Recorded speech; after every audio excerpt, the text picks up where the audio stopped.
Oh, hey, flies. Do you like that intro? I love that intro. I hadn't used it for a while. I'm trying to get used to pulling it up and stuff. That's what I'm doing. I love that intro. I like the other one too. I just have to I got to get it downloaded where I can pull it over because it's got to be an MP4. And I am very social media stupid. I'm smart. I'm smart in other ways. Hey, wee Scottish mom. All right. Let me tell you guys what I did. So I scheduled a live for 10:30.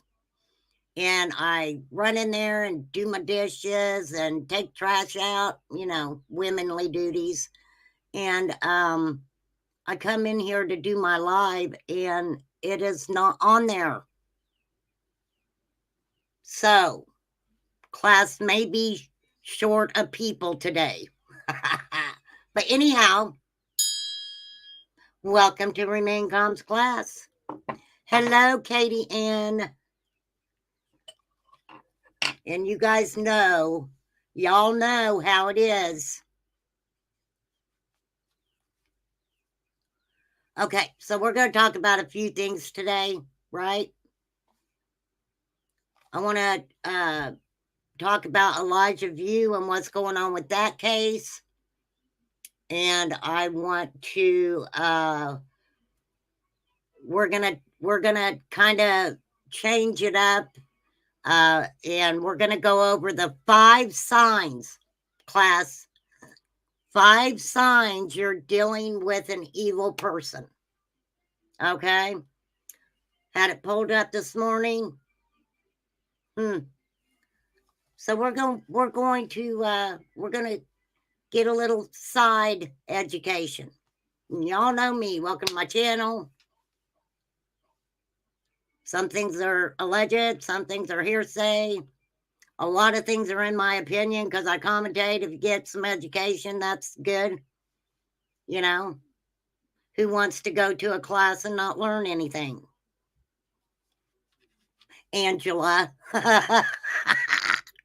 Angela wants to come to class and not learn anything. I'm just playing, Angela. Don't take it personal. Don't take it personal. I couldn't help it. Y'all know my humor by now. Some people don't get it, which is okay. Okay, so first, we're going to start out with number 1 of the 5 signs that you're dealing with an evil person. So let's pop over here to Stoic Prowess. Love the channel, by the way. And let me speed it up a little bit. I don't want it too fast, but I don't want it too slow. All right. So, hey, loves to lurk. So we're going to go with number 1, and then I'm going to talk about Elijah, and then we'll go to number 2. So that way the class doesn't go off into la la land and we can stay on topic. See, I'm trying to be a better teacher. Okay. I don't know if it's working, but whatever. Whatever. Okay. It's always 4:20 in my class too. Don't forget. Okay. I don't know about beverages, this early. Coffee. I don't know. Maybe you put a little Bailey's in your coffee. I used to love Bailey's in my coffee. Now, so this is number 1 of the 5 signs that you're dealing with an evil person. Okay, here we go. Let me make sure I start it. I love the graphics in this too. The graphics are freaking awesome. Awesome sawsome. Okay, here we go. Hey, Poppy. All right, here we go. Number 1. Imagine encountering someone who appears charming on the surface but hides a bone-chilling secret within. What if I told you that uncovering their true intentions is within your grasp? Get ready for a riveting journey that will captivate you from start to finish as we unveil the secrets you need to know. In today's exploration, Now, I want you guys to take notes, okay? Take notes so you can remember them. I know there's only 5 of them. You should be able to remember them, okay? But sometimes you got to write stuff down. dive deep into the unsettling reality that lurks in our daily interactions. We're unraveling the mystery of don't get fooled. Don't 5 get signs fooled. you're dealing with an evil person. And look, if somebody is a couple of these 5 signs, you know, it's okay. And I'm not talking about any specific people, but, you know, if the shoes wear it, if the shoes fit, wear them. The boots fit, wear them. This isn't about the occasional bad day or misunderstanding. It's about identifying those who thrive in the shadows of manipulation, deceit, and harm. If you've ever felt uneasy about someone's actions but couldn't quite pinpoint why, this discussion is for you. For you. Join me as we equip ourselves with knowledge, turning intuition into insight. 1. The Mask of Charm. The Mask of Charm. Imagine meeting someone who immediately captivates you with their charm and charisma. They're attentive, engaging, and seem genuinely interested in everything you have to say. Yes. This initial encounter can leave you feeling valued and special, a testament to the person's apparent kindness and sociability. Yes. However, beneath this captivating exterior may lie a more sinister reality. The Mask of Charm is often the first sign you're dealing with an evil person, a master manipulator skilled in the art of deception. Why is charm used as a mask? Charm is a tool, a means to an end for those with malevolent intentions. It serves as a perfect cover, allowing them to draw others in, building a facade. Now, I can't say every charming person is evil. I cannot say that, okay? I can't. Talking about me, the class does. Facade of trust and camaraderie. Camaraderie. In this light, charm is not an expression of genuine affection, but a calculated strategy to win over, manipulate, and ultimately exploit. Recognizing the mask. The challenge lies in distinguishing between genuine charm and manipulative charisma. Pay attention to consistency. Is their interest in you sustained, or does it wane once they have what they want? Observe how they treat others, especially when they think... It's like somebody who love bombs somebody too, right?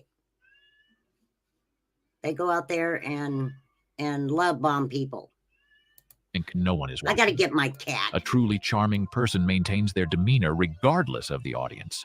In contrast, an evil person's charm fades when they no longer need to impress or when their objectives are met. The slip of the mask. Over time, the mask will slip, revealing the person's true intentions. This might manifest as a sudden disinterest in your needs, a shift towards more self-centered conversations, or even outright manipulation and deceit. The key is to trust your instincts. If something feels off, it likely is. Remember, a person's actions speak louder than their words. Consistent, genuine kindness is never conditional, nor is it a strategy to gain leverage. Reflective questions. 1. Have you ever encountered someone whose charm later revealed a darker side? How did you recognize the change? 2. What defenses can you put in place to stop yourself from falling for superficial charm? Viewers, share your thoughts and experiences in the comments below. In our next section, we'll explore the absence of empathy, another critical sign of dealing with an evil person. Stay tuned, and remember, understanding these signs is the first step in protecting yourself from potential harm. 2. Absence of empathy. Empathy, the ability to understand and share the feelings of another, is a cornerstone of human connection and compassion. Did we pass are we at the second part yet? Okay, we'll just stop right there. Okay, class. Well, we'll go a little further, just a little bit. It allows us to empathize with someone's joy or pain, creating bonds of understanding and care. However, a stark absence of empathy is a glaring sign you might be dealing with an evil person, a person who sees others not as individuals with feelings and rights, but as tools to be used for their ends. You know, I'm sure you all recognize, okay? Understanding the absence of empathy. At its core, the absence of empathy is a failure to recognize and respect the emotional states of others. This deficit manifests in various troubling behaviors. Indifference to others' suffering, a lack of remorse for harmful actions, and an inability to genuinely celebrate someone else's successes. For the empathy deficient, the emotions and needs of others are either invisible or irrelevant. The impact of this absence. Okay, I am going to stop right there because I want to get into talking about Elijah View. It's very interesting, isn't it, y'all? Very, very interesting. And I'm sure we all know somebody who's,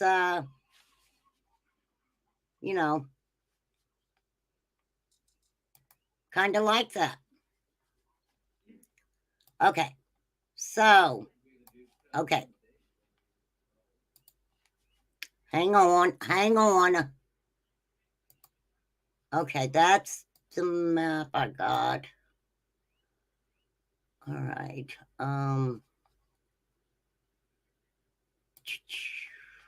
Okay.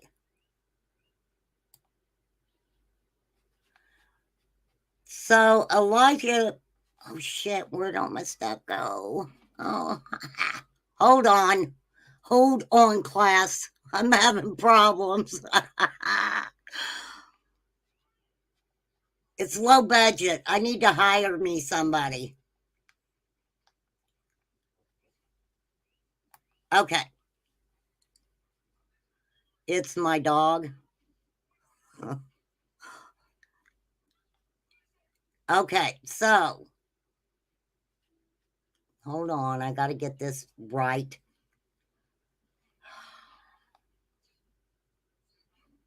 Just have a lot of info on it. Okay, have you guys ever heard of the docu-series? I believe it's called Making a Murderer, and it's about a guy named Stephen Avery. You guys ever heard about that movie? It's where they sent him to prison for red rum. He wasn't guilty. He ended up winning a bunch of money. And then this lady, I don't know if she was going to do an interview or what with him, but she allegedly goes out to his salvage yard and disappears.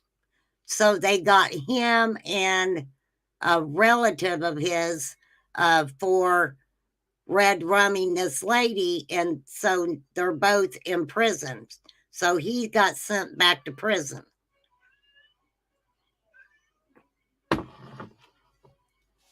That is where they are searching for Elijah, I think. Am I wrong about that? Anybody? So, volunteers search Avery salvage yard. Ba-ding. Sorry. As 3-year-old Elijah View remains missing. Let's see if this is going to, let's see what this is. Fox 11 News is sponsored by your Chevy Super Dealers. During Chevy truck season, get 0.9% financing. Oh, Lord. Okay, hold on. Let the commercial go through. Here we go. New efforts in the search for a missing child in Two Rivers tops tonight. Can you guys hear that? At 5. Dozens of volunteers searching a new area with hopes of finding any information leading to the child's safe return. Balanced news and severe weather coverage. This is Fox 11 News at 5. Good evening and thanks for joining us tonight. Nearly 7 weeks after 3-year-old Elijah Vu was reported missing, volunteers continue to gather for large-scale searches. It's been more than 10 days since Two Rivers Police have released any update on its investigation into that boy's disappearance. Today, volunteer searchers tackled the Avery Salvage Yard, which is private property just off of Highway 147 near Mishicot. Organizers say the Avery family granted permission for the search, and there is nothing to connect Vu's disappearance to the property. Avery's auto gained notoriety in 2005 when human remains belonging to missing freelance photographer Teresa Halbach were found there along with her SUV.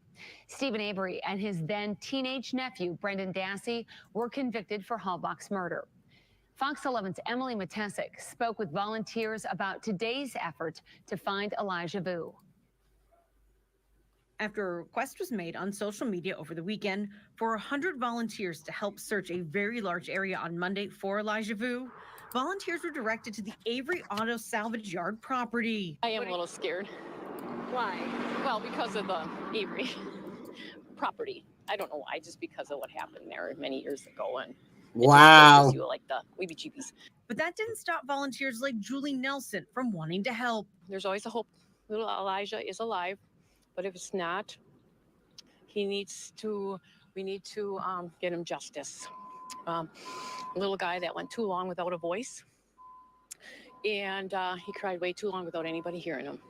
So I am here for him. There was nothing specific that brought searchers to this property. Organizers tell us they simply asked the property owner for permission, and when it was granted, they assembled the biggest team they possibly could to look for Elijah.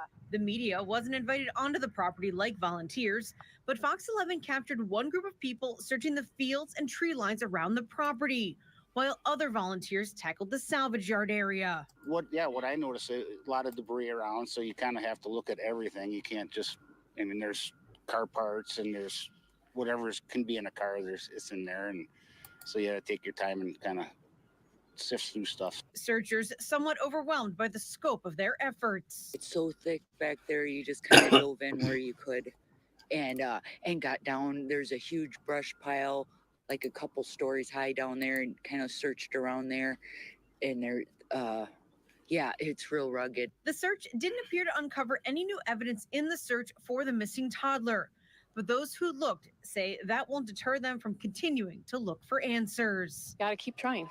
You can't give up. In the town of Gibson, Emily Matesic, Fox 11 News. Okay. Hold on. I want to pull up my,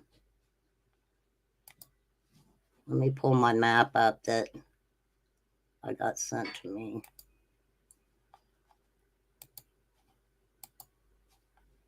Y'all just having it. You just got to be still.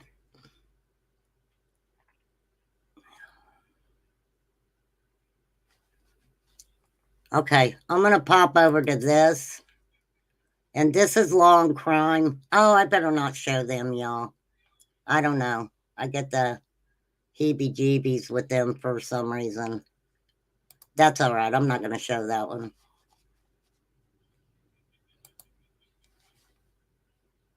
I should quit questioning myself is what I should quit doing.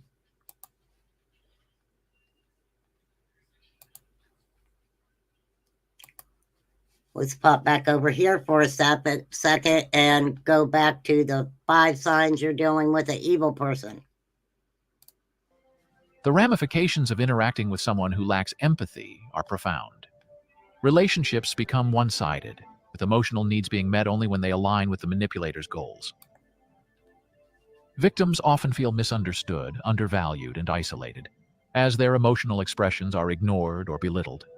The absence of empathy in a person can create a dynamic where emotional abuse thrives, cloaked under the guise of tough love, indifference, or even hostility. Recognizing the signs. How can you identify someone with a significant lack of empathy? Look for patterns of behavior that dismiss or invalidate your feelings and those of others. Notice when someone consistently refuses to acknowledge the impact of their actions, especially when those actions cause harm. A telltale sign is a pattern of justifying cruel or hurtful behavior with excuses, or worse, blaming the victim for being too sensitive or overreacting. Strategies for interaction. Dealing with someone who lacks empathy requires strong boundaries and self-awareness.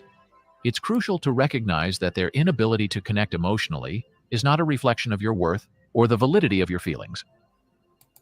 Seeking support from empathetic friends or professionals can provide the emotional understanding and validation that an empathy-deficient person cannot offer. Reflective questions. 1. Reflect on a time when you felt someone didn't understand or care about your feelings. How did it affect your interaction with them? 2. What are some ways you can protect your emotional well-being when dealing with someone who shows a significant lack of empathy? We'd love to hear your insights and strategies in the comments. In our journey to understand the traits of potentially malevolent individuals, the absence of empathy is a critical red flag. As we move forward, we'll explore another manipulative tool in their arsenal: mastery of manipulation. Stay with us as we continue to arm ourselves with knowledge and strategies to navigate these challenging interactions. We are arming ourselves. That's kind of boring, isn't it, class? Is that interesting, or is that just pure freaking I don't know. I don't know. Hello, Stephen. All right.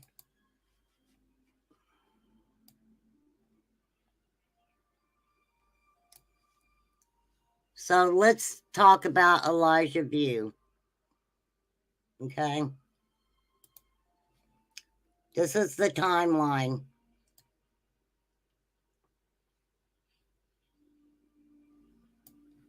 And I had a picture. Let me pull up a picture of little Elijah.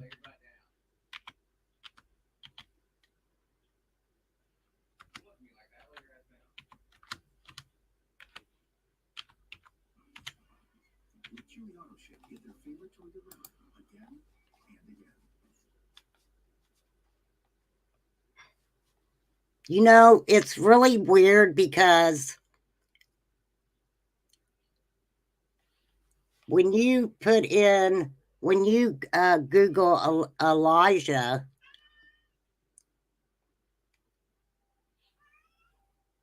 he was a prophet. Did y'all know that? The prophet Elijah? I don't know a whole lot about him.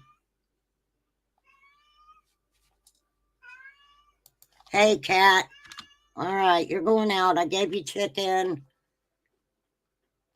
You got the good life. Now you're getting on my nerves. Hang on, y'all. I want to pick out the good one.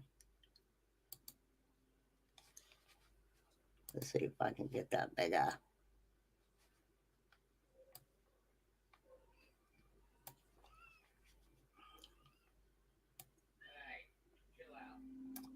Okay, let me make sure my door's shut because I'm going to be hearing him because I don't think he wants to go out. He just wants to be a pain in my butt.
I am sitting here freaking reading this and I'm on mute. You didn't yell at me. Everybody usually yells at me, but I was reading it, so sorry if I hadn't said hi to somebody. There's Kiki. All right, so this is talking about what happened in court. So,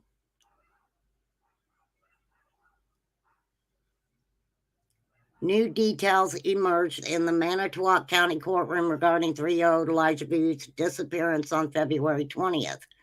Court proceedings revealed additional chronic child neglect. Okay, so it's added on. And mistreatment allegations involving both Elijah and his sibling. Now, you know what? That doesn't surprise me, okay? From what's been said, you know, Elijah's little sister, no, it'd be his big sister. She's 6, I think, 6 years old. Katrina's mother wrote a letter to the court saying that her daughter should stay incarcerated.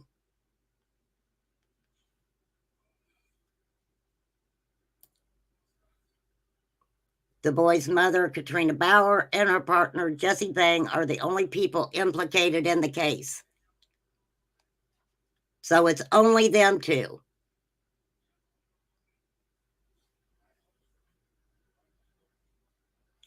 The court proceedings uncovered additional details of chronic child neglect and mistreatment of both Elijah and his 6-year-old sibling.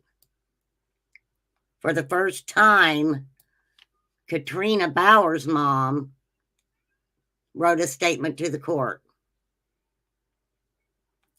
During the proceedings, a modified criminal complaint was presented, upgrading the charges against Bauer.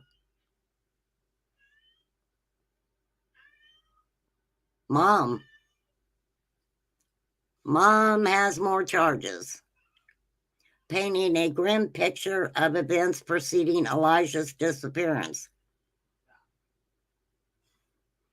According to the documents, Jesse Bang, Katrina's partner, had been responsible for Elijah's care. We knew that. Complaint detailed disciplinary measures by Bang, including threats of cold water for standing for hours. We knew that. He admitted to that. The documents also, this bothers me. The documents also detailed a deleted photo taken from Bauer's, Elijah's mom's cell phone on February 13th, showing Elijah with a blindfold over his eyes and visible bruising on his jaw, neck, and upper left arm. But this evidence, what? This evidence was not presented in court. Why? Okay, so they upped her charges, but they didn't get her for the deleted picture.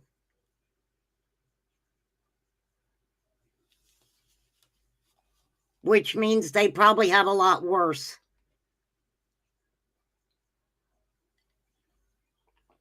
Hey, Jean. Hey, Sandy.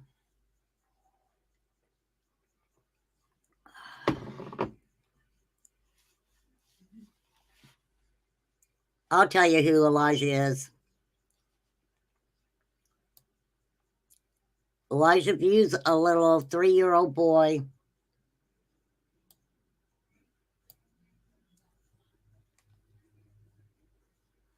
That they're looking for.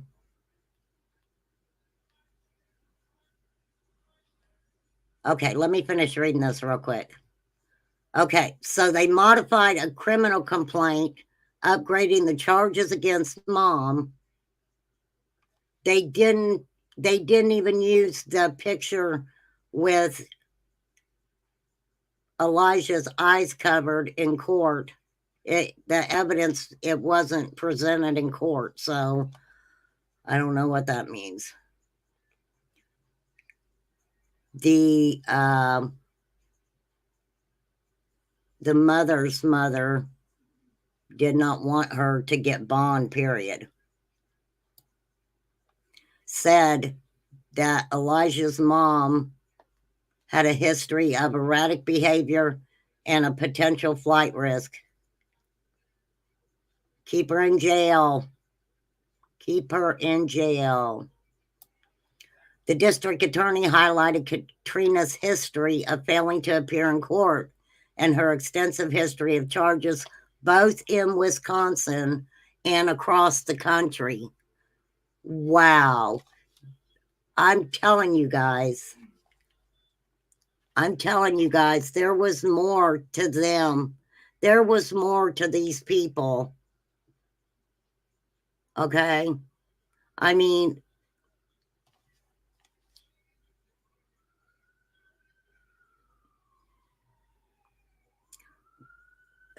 I don't know how to say it, because, I mean, you look at them, right? And they're being charged with child neglect, but then you go back to the history of, you know, when they had been together and what had happened in this alleged hotel room, you know, to her. And, you know, there's talk of trafficking. Jesse Vang, he didn't get charged with it, but it was out there. You know, and I know that they say, well, they were just doing that, you know, or something. I don't even know what was said about that, but no. So,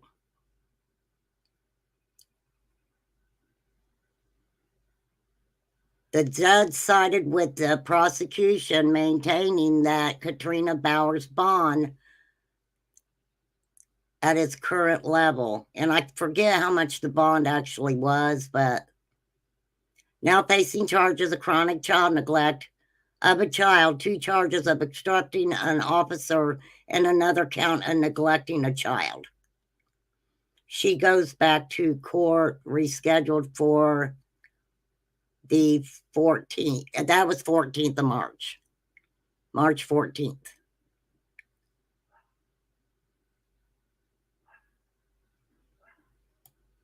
Vang went to court. Now I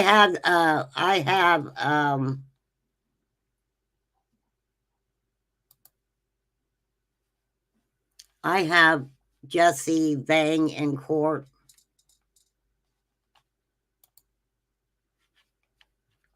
I've got the whole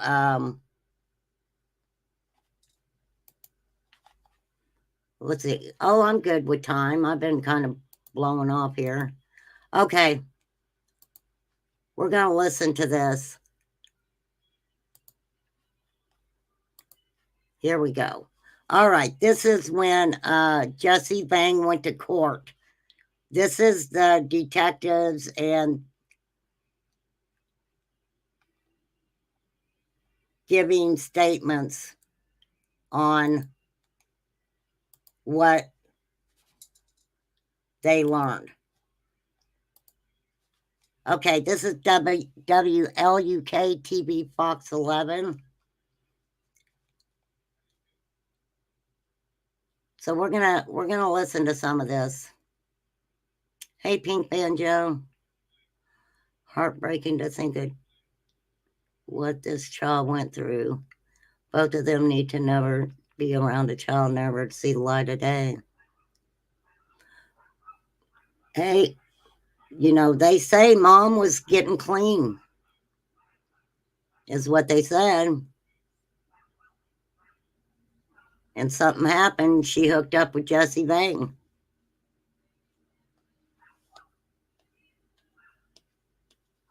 It's a very, very sad story. It really is.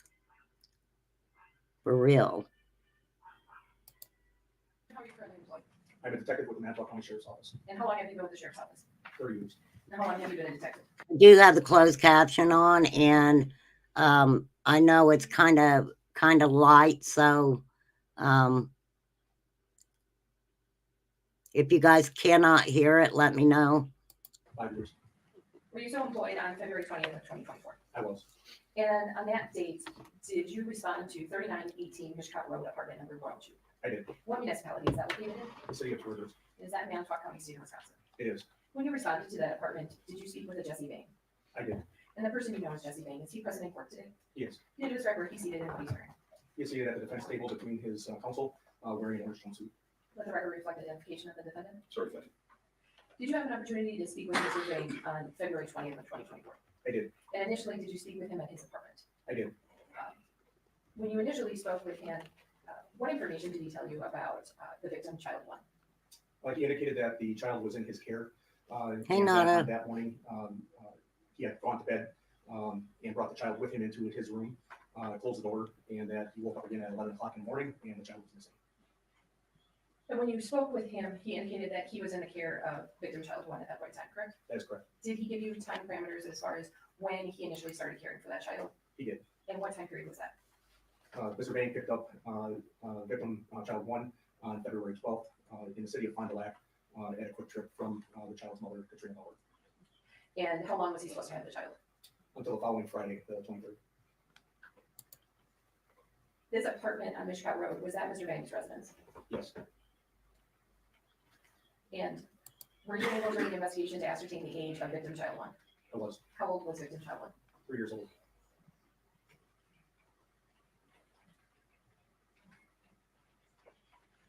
Did you have an opportunity to have a longer conversation with Mr. Bang at Two Rivers Police Department? I did. Did you speak with him regarding victim child one and the purpose of the victim staying with him from February 12th through that February 23rd timeframe? I did. And what did he tell you about why the child was going to be there? He had indicated that the child's mother was having difficulty with the child and the child's behaviors. An agreement was made between Mr. Bang and Ms. Bauer that he would assist her with those behavioral issues. An agreement was made that the child's custody would be transferred to him for a period of time to assist with those behavioral issues.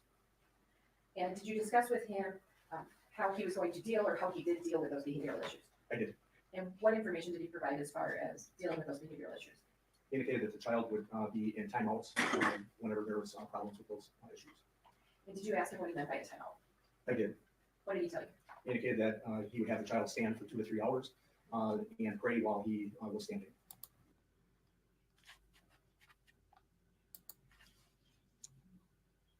Two to 3 hours and pray while he was standing.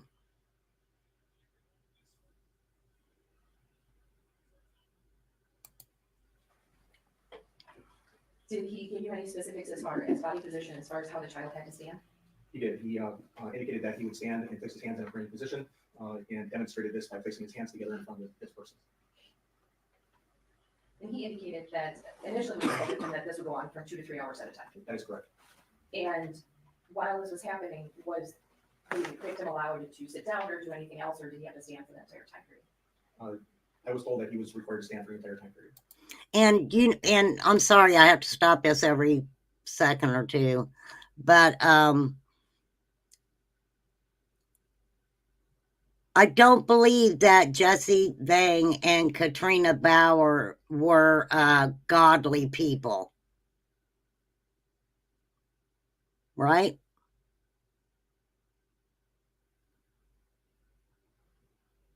Does anybody think that they were godly people where,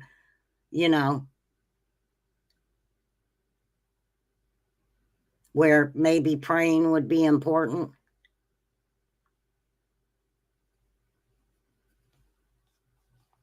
Didn't sound like they was to me. Did he indicate how often these timeouts were happening? He had indicated to me that the entire purpose for him being at Mr. Bang's residence was for a timeout. So he did not indicate exact amounts of times during the day. Oh my gosh. Did you hear that? He indicated that the child had been sent there for timeouts. And can't really say when these timeouts, how many times they would happen in a day. You didn't hear it, Blythe? During any given day, but indicated that the entire purpose for his being at Mr. Bang's apartment was as a punishment. Oh, Did man. he give some time frame, such as, was it the timeouts were the majority of the time, or whether it was a shorter amount of time? The majority of the time. Oh, my gosh. Oh, my gosh. Trigger warning, you guys. Trigger warning. Big time trigger warning. This is so sad. So sad.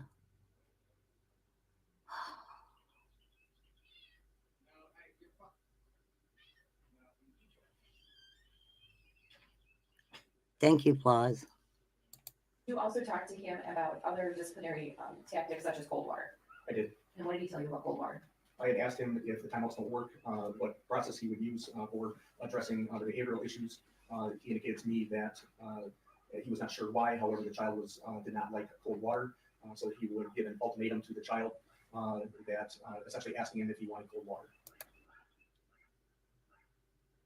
He was given a choice at 3 years old if he wanted cold water or another punishment.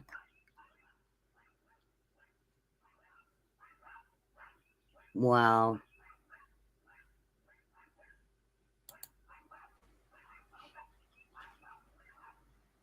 And he indicated that that was something the child did not like or was concerned about? That is correct.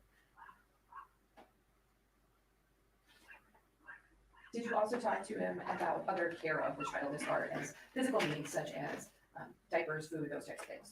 I did. I'm going to start specifically with diapers. Was victim child one potty trained at this point in time? Mr. Bang advised that he was not. Did he indicate whether he was using diapers? He did. And did he indicate how often those were changed? Mr. Bang advised that he changed the child's diaper at least one time per day. He didn't indicate that he would change every time he was soiled. It was just one time per day on average. That is correct.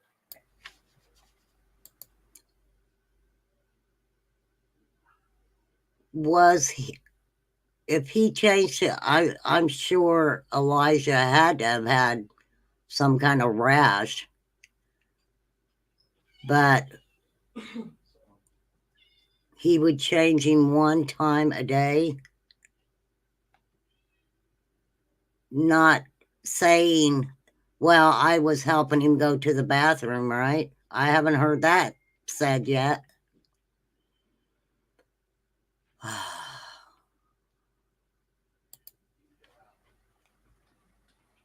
Did you also talk to him about any food needs? I did. And what did he tell you? Mr. Bang advised that the child was still bottle fed, and he was attempting to get the child to move to more solid or adult style food during the time that he was with him. Would he withhold any food from him? He indicated that he was withholding milk. Did you also talk to him about other typical child needs such as activity or toys, I did. those types of things? And what did he tell you about those typical child needs? He was asked about toys in the residence. Mr. Bang indicated that there was one toy in the residence. Oh my gosh, she sent him there. He took Elijah's bottle. He took that baby's bottle. Wanted to take him off of milk and get him to eat regular food, I guess. That's messed up. Which was given to the child at Christmas time, and he had helped put that toy together. However, during this stay, because it was a punishment, he was not allowed to play with that toy. So between that February 12th time period and when you were speaking with him, the victim was never allowed to utilize the one toy that he did have at the residence, correct? That is correct. And did Mr. Bang indicate a reason why he wasn't allowed to do that normal activity? Again, he identified that his time with Mr. Bang during those weeks was as a punishment. And specifically the timeouts. Correct.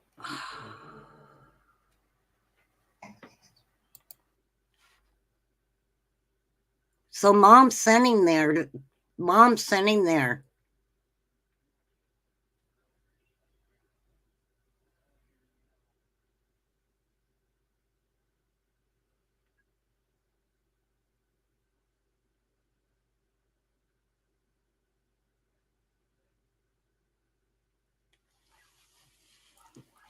This is horrible. This is horrible.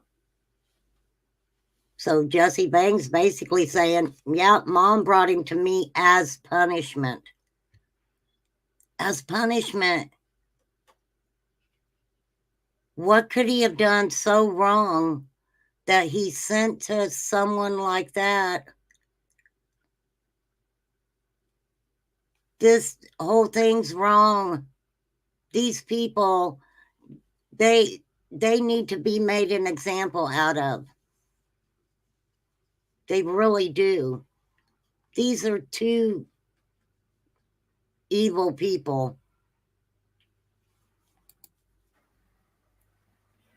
I have nothing else of this particular witness. Attorney Hogan. Thank you, Your Honor. Detective, did you review anything prior to your testimony here this morning? The criminal complaint. And that was the only thing that you reviewed? That is correct. And when you say the criminal complaint, do you mean the original or the amended criminal complaint? The amended. Now, you testified that Mr. Bain told you he started caring for victim child 1 on February 12th? That is correct. And it was supposed to last until February 23rd? That is correct. And when you responded, that was February, I believe you said 20th? That is correct. With respect to Mr. Bain talking to you about the timeouts, you indicated Mr. Bain told you the child had to stand in the corner or stand for 2 to 3 hours? That is correct. Did you ask him whether the child was unable to stand for the 2 to 3 hours? We did pose that question to him, and he had identified that it was not like the child was having trouble standing during those time frames. So Mr. Bain told you that the alleged victim, child 1, didn't have trouble standing for 2 to 3 periods or 2 to 3 hour periods. He did not indicate either way. And you testified Mr. Bain had alleged victim, child 1, pray during those 2 to 3 hour timeouts. Correct. You testified that Mr. Bain said he would use the ultimatum of cold water, if I heard you right. That is correct. And did Mr. Bain ever tell you he used cold water in any way? During my interview, he denied that. So he denied actually using cold water? That is correct. And did he tell you what this? Well, wait.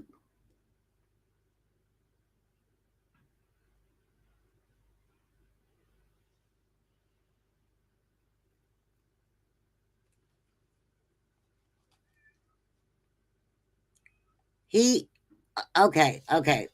I'm going to keep going from here, but I'm going to go back. I want to check something. Of giving cold water actually meant he would do? He did not. So it's not as though he told you it meant I was going to pour cold water on you? He did not mention that. And you said Mr. Bain told you alleged child victim 1 didn't like cold water. That is correct. Did he explain that more as to what he meant by that? He did not. You testified Mr. Bain told you alleged child victim 1 was not potty trained. That is correct. And that he was still in diapers. Correct. And I think your testimony was Mr. Bain told you he changed the diaper at least once per day. Correct. And did you ask him if there were days where he changed the diaper more than one time? I do not recall. You had spoken to Mr. Bain actually at this apartment where this all allegedly occurred. Correct. Did you see more diapers at that location? I did not. Are you aware if diapers were located at that residence? I'm aware that a search was conducted of the apartment, however, I am not aware of the contents of that search. And you testified Mr. Bain told you alleged child victim 1 was still bottle fed, That is correct. but that he would try to get alleged child victim 1 to eat more solid foods. That is correct. Did he tell you whether alleged child victim 1 actually ate more solid foods? He did. He did tell you that alleged child victim 1 ate more solid foods? He indicated that the child would eat with him and his son while they were eating. And so when you testified, Mr. Bain told you he withheld milk, he still provided the alleged child victim 1 other food. That is correct. You testified Wow. that Mr. Bain told you there was 1 toy in that residence? That is correct. Did he tell you what kind of toy that was? And it was indicated it was something similar to a toolbox. Did you ask him whether there were books at the residence? We did ask him if he was allowed to participate in any other fun activities. And again, he had indicated that he was there for punishment and was not allowed to participate in those activities. So Mr. Bain told you alleged child victim 1 wasn't allowed to engage in fun activities. Correct.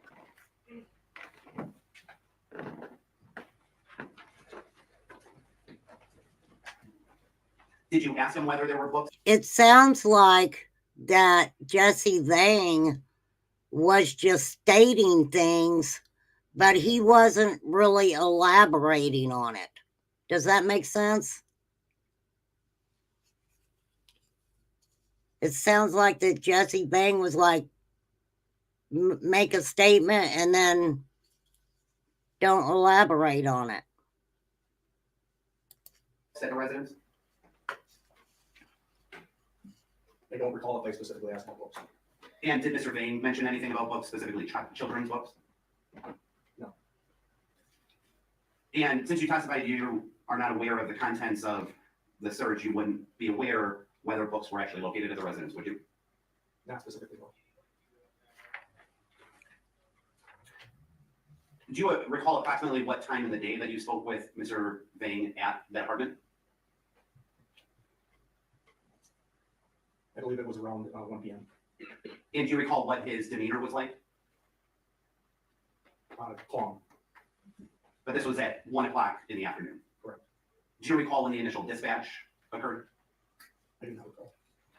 Do you recall if it was very shortly prior to you meeting with Mr. Vane? There had been some time that had passed between the time I went to the apartment and the initial call. Did you listen to any 911 call recordings? I did. Objection, relevance. Okay. I wonder if this Vang and Elijah's bio father are the same, jail, prison, whatever.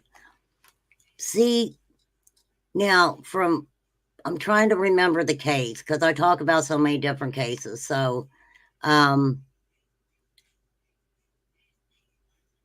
the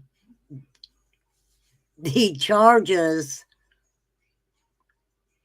when Katrina Bauer basically said that it was weird. Oh, it's hard. Ugh. I can't get my words out today. Can't.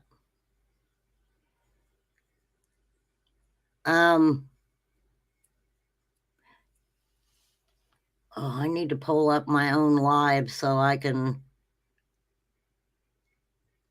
check out when everybody was over.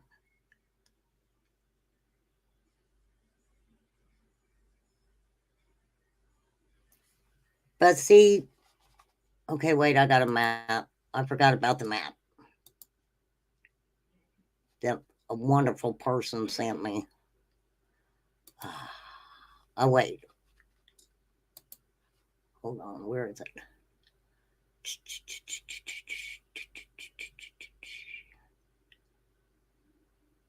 I know it's on here. I know it's on here. Yes, ma'am.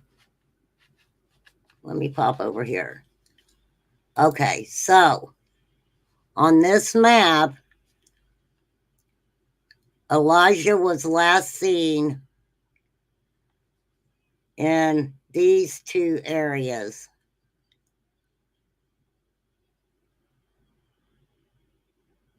Now, I guess I have a question. Is there something that kind of told them to search the salvage yard, or is it just an area that they're being allowed to search? Loves to Lurk, if you're still in here, do you know the answer to that? Is there something specific that sent them to the, or is it just an area that maybe was private property or something and they allowed them to come in there and search? Hey, Lisa Kleckner.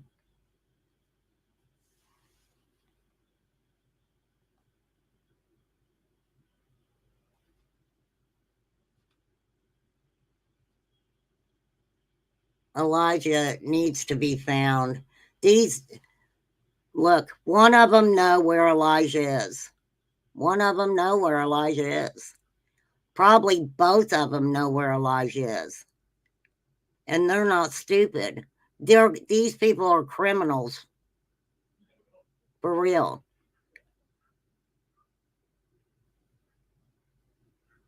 I mean, Elijah's dad is in jail.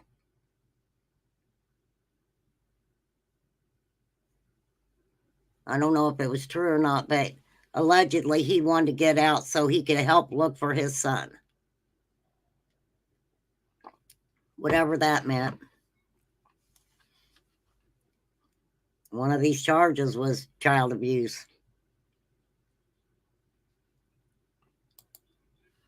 Why aren't these babies having a chance? That's what makes me mad in all of these cases. It's like these babies aren't given a chance in their life. They're put in some of the most horrific situations and environments.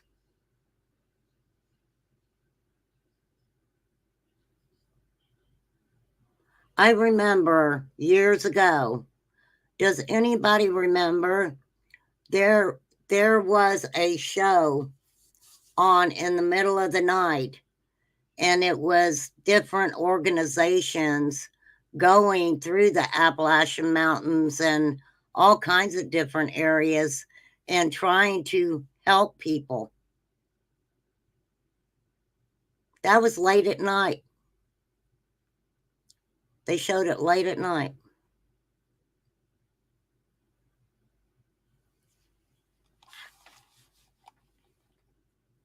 It's like, it's sad. It is so sad. I think that question's fine. I'll address that question. You can answer. I did not.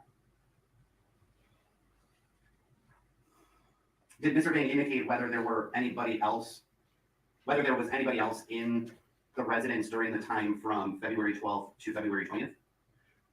Yes. And who was that? Indicated that his son, Reagan, was in the residence as well. So there was another child living at that residence? Correct. Did Mr. Vang say anything about whether alleged child victim 1 was allowed to play with the other child?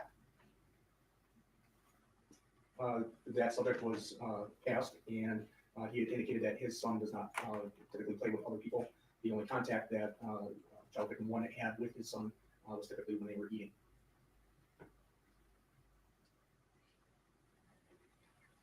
I have nothing further at this time. Turn the green phone. Yes, briefly, thank you. Detective, when you were talking with the defendant about these timeouts, did he indicate whether the victim would get tired or not? He did indicate during. So I forgot how old Jesse Banks' son was. He was in high school, right? Something like that. He was autistic also.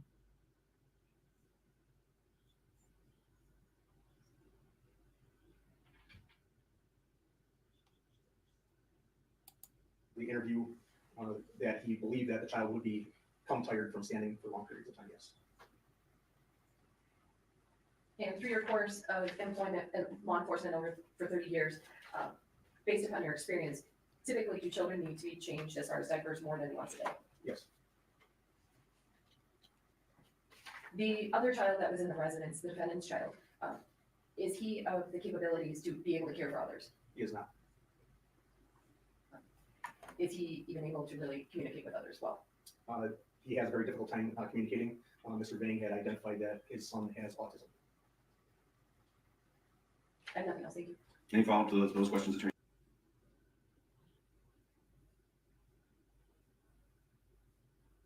I would love to see Mr. Vang's son's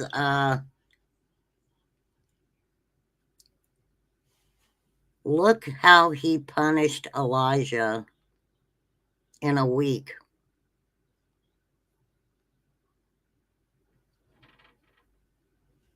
And his son has autism.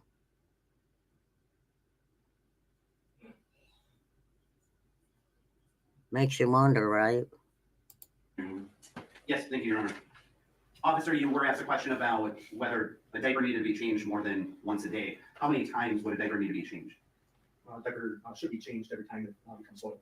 And if it was only soiled one time? If it's only soiled one time, I can see where it would only be changed one time. Now, you testified, I think that's in relation to alleged child victim 1 not being potty trained, right? Can you restate that? Sure. And when you were talking with Mr. Bain about diapers, that was in relation to alleged child victim 1 not being potty trained. Correct. And did Mr. Bain tell you whether alleged child victim 1 was ever able to use a toilet? I don't know that we asked that question. You didn't ask that question? Sir, you didn't ask that question? I'm sorry, but I think I would have tried to ask that question. But okay, it's probably not a big deal. I'm not a detective. So alleged child victim 1 could have used the toilet sometimes. Potentially.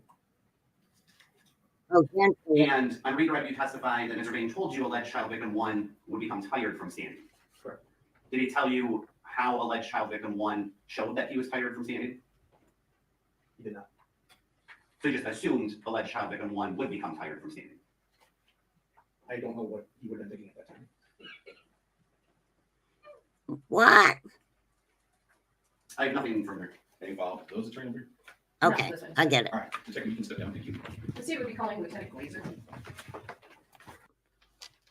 Oh, Lord. We're going to take a little break. Let's finish listening to 5 signs you're dealing with the evil person. I can't remember where we left off. I think it had something to do with ego, maybe. I don't know. I don't remember. 3. Mastery of manipulation. Oh, manipulators.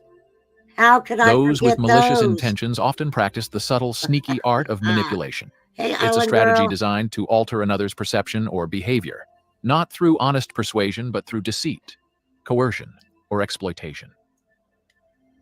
Recognizing manipulation when you're faced with it is crucial, as it's a key trait of individuals who can be considered evil in their relational dealings. The nature of manipulation. Manipulation operates under the guise of normal interaction, making it particularly dangerous. It can take many forms: guilt trips to coerce action, gaslighting to sow self-doubt, or feigned helplessness to elicit sympathy and assistance.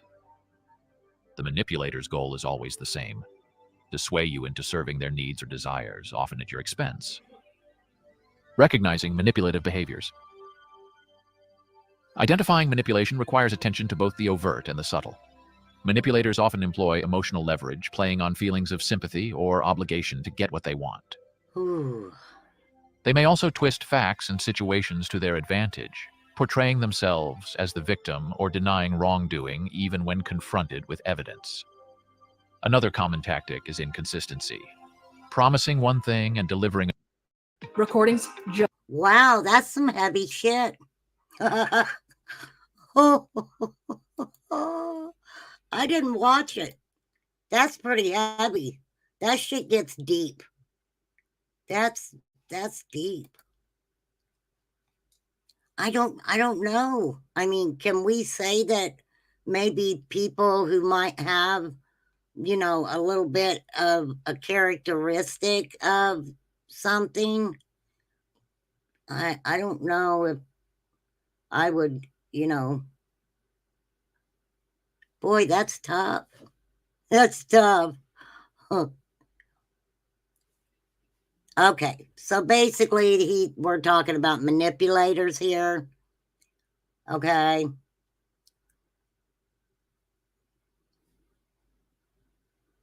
It's very sad.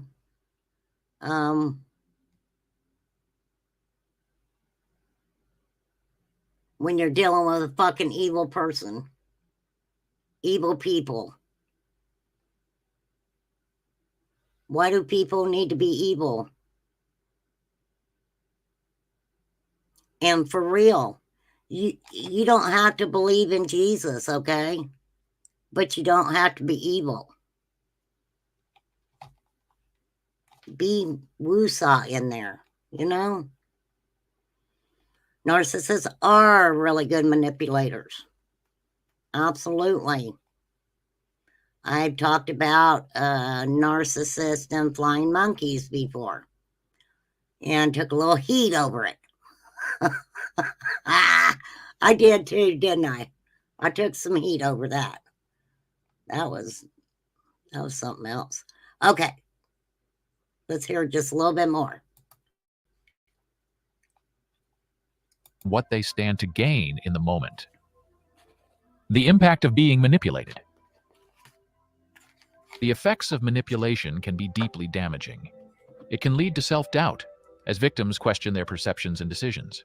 Relationships may suffer under the weight of mistrust and resentment as manipulative behavior erodes the foundation of honesty and mutual respect.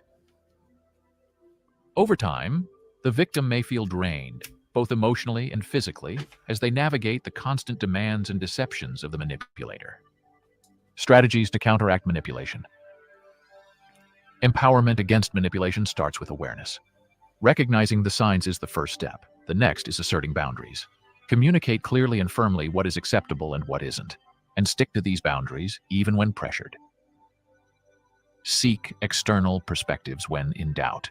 Sometimes an outside view can clarify. All right, we're going to get off of that.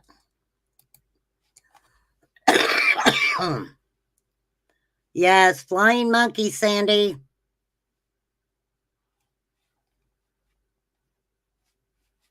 Look, it's just on social media. It is so easy, you know, to there's a lot of really nice people who care. They care about people.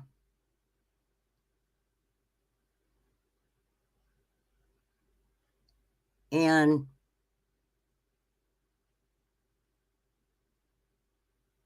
they're going to help who they want to help.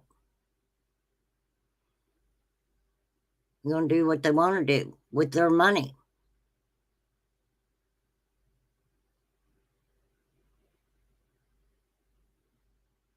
So when you get into, you know, some instances, I don't know. I'm not going to get into the manipulation shit, but there's a lot of people on social media who are manipulators for real. For real. There's a lot of narcissists. There's a couple of, you know,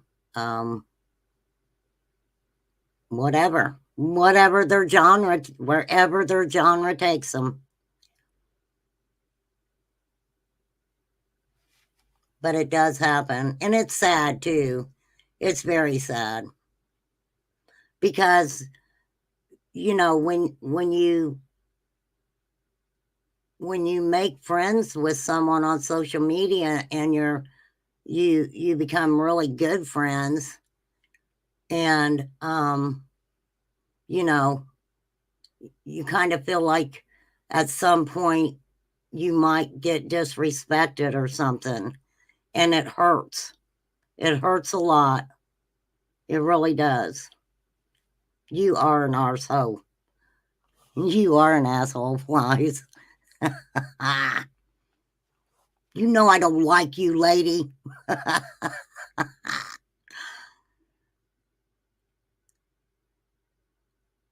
Yeah, Flies can be a butt. For real, for real.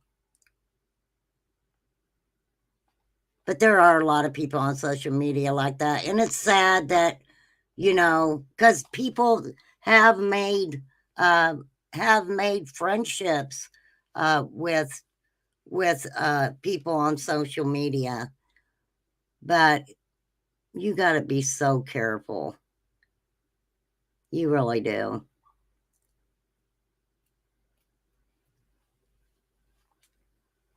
Because it's sad when, you know, it does hurt people's feelings when, you know, you may be friends with somebody and you're giving a lot to that friendship relationship anyway. And it sucks. But you always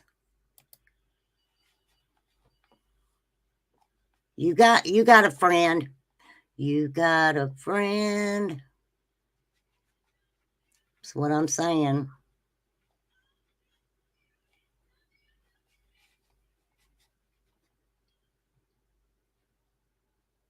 I'll tell you what, and this is to be honest, and this is not being disrespectful to anybody, but getting out of that, getting out, I don't want to say the whole Summer Wells community, but taking a step back from a lot of,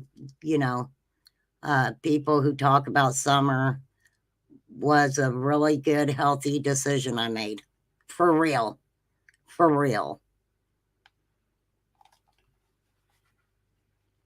But we're talking about little Elijah. Let's get back over to this next witness law enforcement testimony. I'm at 114.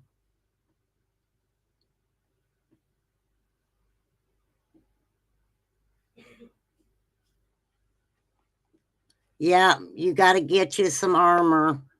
You got to have armor when you're in some of these YouTube streets, just like it is in real life.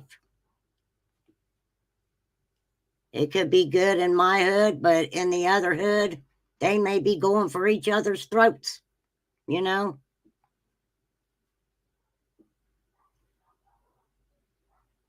But it's all good in my hood.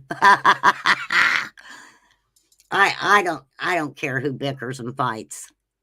Sometimes it's interesting because you're like, wait a minute. Yes, we all like it. We all like the drama to some extent. And nobody needs to say, no, I don't. I hate drama. I hate drama with people, you know? I don't want to have drama with anybody. I really don't. To each his own. To each his own. Okay, so here we go.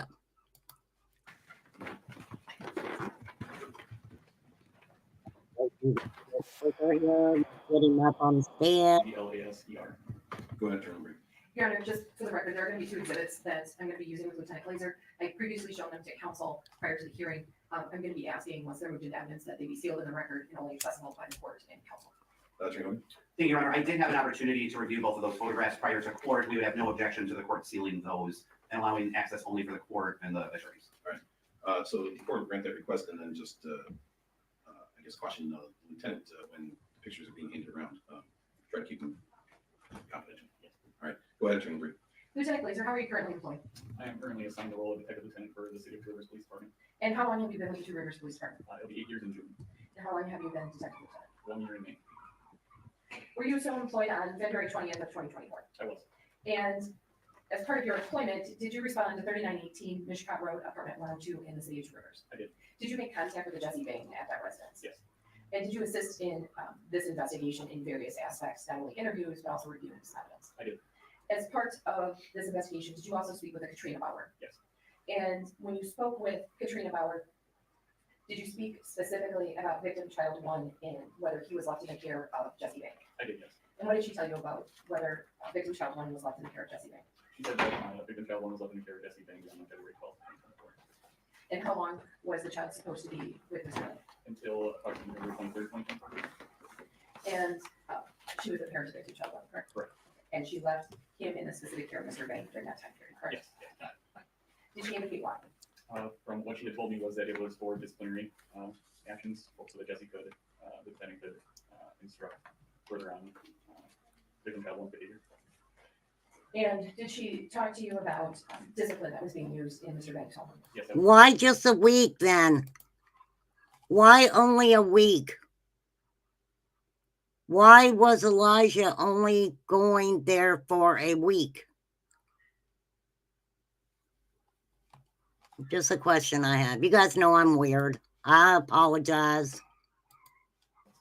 And did she describe some of the discipline that was used? She did. And what did she tell you? I was told that victim child 1, the discipline that was filled out by the defendant was to be set in a praying motion for extended periods, repeating a phrase that victim child one had to memorize. And I believe that was it. Did you also assist in searching of that apartment in Two Rivers? I did. During the course of that search by law enforcement, were any dirty diapers located in the apartment that you could find? Not to my knowledge.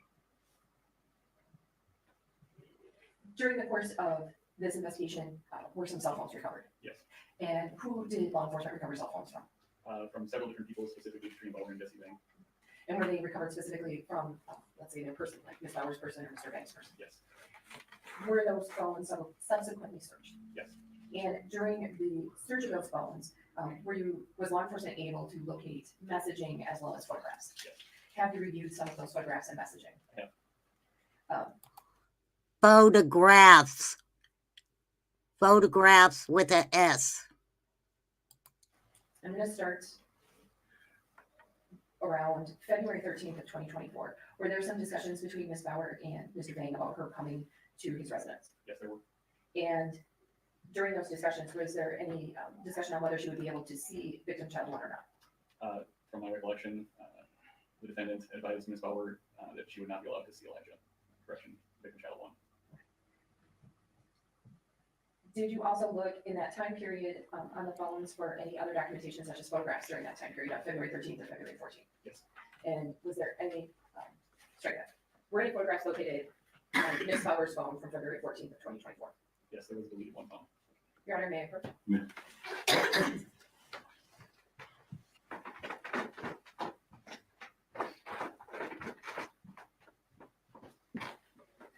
Showing you has been marked as Exhibit 1. Can you review that, please? Yes. Do you recognize that? I do. And can you just describe for the record what that photograph depicts? The photograph depicts victim child one wearing what is believed to be a black blindfold and appears to have bruising to his cheek, neck, and arm area.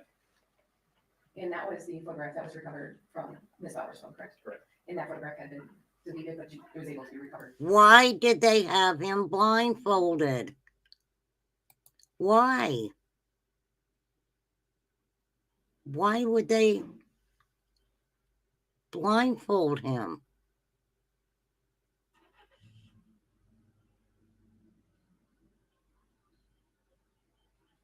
He wouldn't have known what was happening. Right? He would have been able to hear him, but he's 3 years old. That's messed up. Your Honor, I move Exhibit 1 and evidence. Sorry, I get graphic. I don't mean to. And that was taken in the early morning hours of February 14th of 2024, correct? Correct.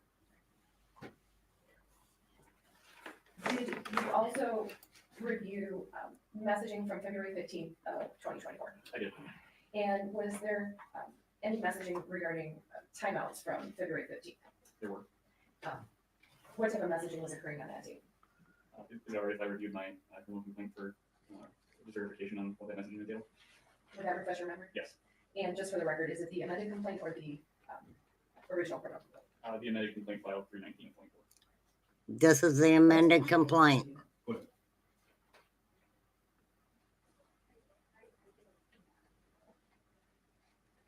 Wow.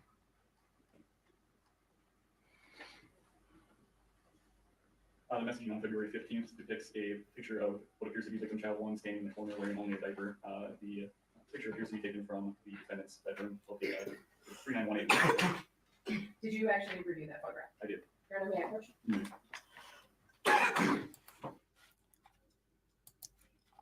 What's that tell us, everybody? What's that tell us?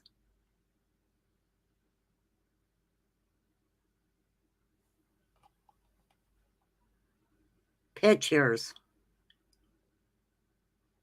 Who would want I know who would want a picture like that, but so we have pictures. Not just one picture, but more than one picture.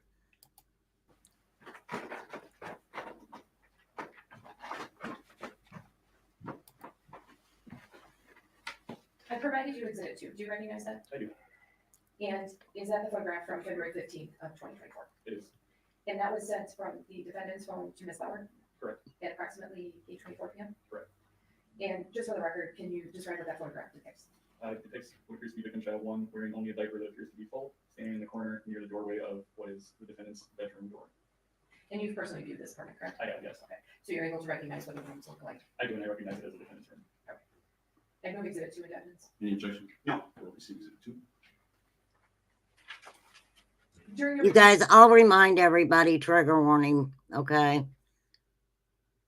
review of cell phone information for Ms. Bauer and Mr. Bang, did you review information from February 16th of 2024 into February 17th of 2024?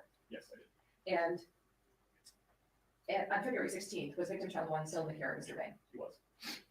And in fact, he had been seen with Mr. Bang earlier in the day, correct? Yes. Was there a point in time when there was messaging between Ms. Bauer and Mr. Bang on the evening of February 16th of 2024? There was. And was Ms. Bauer coming to the Two Rivers area that evening? Yes, she was. And did she send any messaging as far as victim child 1 in the evening hours while she was on her way? She did. She told the defendant to put him to sleep.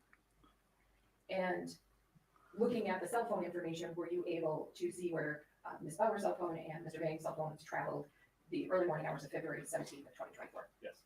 And did Ms. Bauer come to Mr. Bang's apartment? She does. And do the two cell phones leave together? They do. And approximately what time do they leave? Do they know? 12:30 a.m. on the 17th. And where do they travel to? The city of Manitowoc. And specifically, where does Mr. Bang's phone travel to? Saucy's Bar in the city of Manitowoc. Was law enforcement able to make contact with individuals from Saucy's Bar? Yes. And was Mr. Banks in there? He was. And did he have a child with him at that point in time? He did not. Did Ms. Bauer's phone stay at Saucy's Bar or did it travel somewhere else? They traveled to a quick trip located near Diamond Avenue in the city of Manitowoc. Was law enforcement able to obtain video from the quick trip? Yes. And when the video was obtained, was there any video that included Ms. Bauer? Yes. Was it inside the store or outside the store? Both outside the store and inside the store. And when that video was reviewed with her inside the store, was a child with her? No. And when the video was reviewed when she was sitting in a vehicle in the parking lot, was a child observed with her? There was no child there. Was there a point in time when Ms. Bauer went back to the area where Mr. Bang was at the bar? There was. And did both of them travel back to Two Rivers? They did. Roughly, when did Okay. they back to the Two Rivers area? Based off their cell phone data, it shows the two of them meeting back up at approximately 1:55 in the morning and then traveling back to the city of Two Rivers. So the travel time from Manitowoc to Two Rivers is after 2 a.m. by the time they get back to the apartment, correct? Did law enforcement try and determine if anyone else was caring for victim child 1 during that time period between 12:30 a.m. and approximately 2 a.m.? And during that time period, was law enforcement ever able to find anyone who was caring for that victim child 1? We were not. Did So who was taking care of Jesse Bang's son?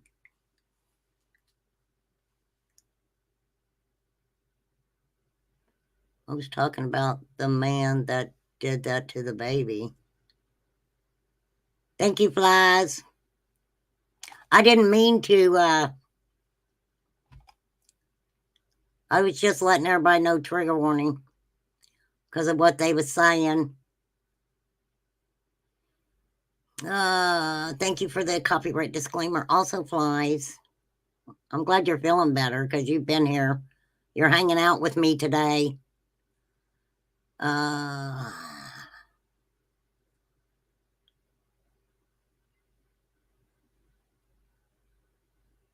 Okay, wait. Okay.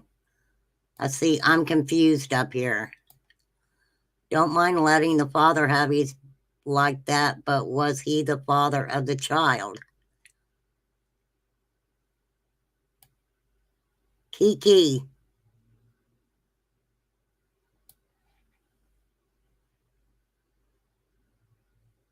The man, Jesse Bang, and Elijah View's mother, Katrina Bauer, were both guilty of doing something to this baby. So they have them together. And we'll talk about Elijah's blanket here in just a second. Ms. Bauer stay in Two Rivers or did she leave? She left. And she left in the early morning hours? Yes, in the early morning hours, approximately 5 in the morning on the 17th. And she was traveling back towards the Wisconsin Dells area, correct? Correct. And in fact, there was a point in time when she was stopped, correct? Yes. And were any children in her vehicle when she was stopped? No. Did you review any messaging between Mr. Vang and Ms. Bauer related to February 17th of 2024? I did. And specifically, I'm going to the time period of 6:39 p.m. What was the messaging about around that time period? I believe the messaging was about victim child 1 filling his diaper and the defendant being upset about it. And what did you do as a result of victim child 1 filling his diaper? I recall Oh, excuse me. cold shower and that he appeared to be scared afterwards.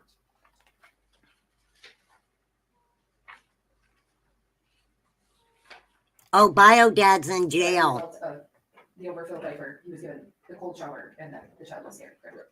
Okay. Did you also review messaging from the time period around February 18th of 2024? I did, yes.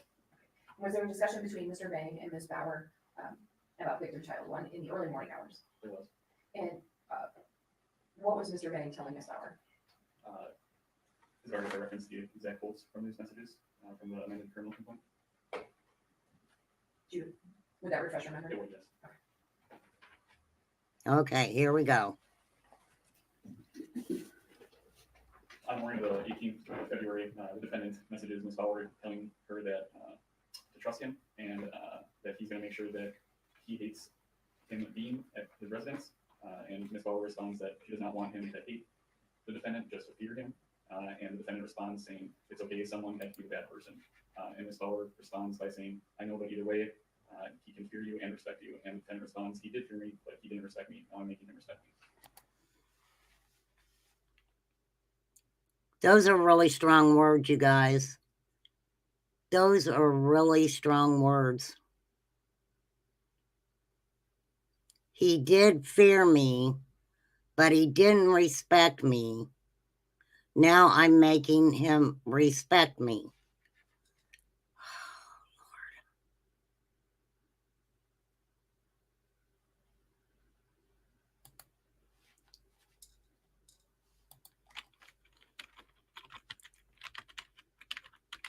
I'm going to do something here. Maybe. Okay. Let me get back to it. I'll do that in a second. I'll do that in a moment. All right. I'm going to play this for a second. Go give me some coffee.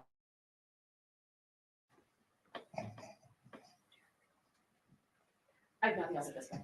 Thank you, Your Honor. Officer, did you review anything prior to your testimony here today? Yes. And what was that?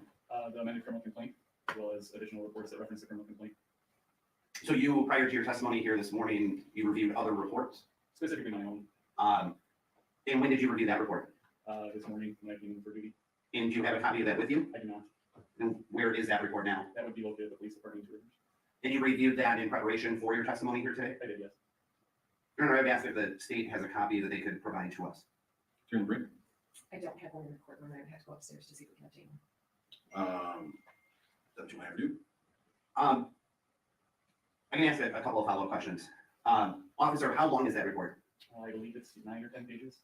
And does that detail the investigation you did on a particular day or sort of total summary? It's more so in regards to the interviewing with Ms. Bauer. Okay, so the report that you reviewed was in relation to your report regarding your interview with Ms. Bauer? Correct. Your Honor, I would ask that we be provided a copy of that report. All right, we'll take a minute here and allow the state to get that. So we'll go off the record and we'll be in recess for some period of time. So we'll go back on the record. Attorney Hogan, you've been provided a copy of that report then? Your Honor, I would note for the record, I was provided 2 pages of the report. There was some discussion between the attorneys and the witness. The witness had clarified that he'd only reviewed essentially 1 paragraph that separated onto 2 pages in preparation for his testimony. That's what I was provided and had an opportunity to review. Okay. Okay. So let's nail that part down with the witness, because the court's recollection of the witness's testimony is he reviewed a 9-page report. So okay.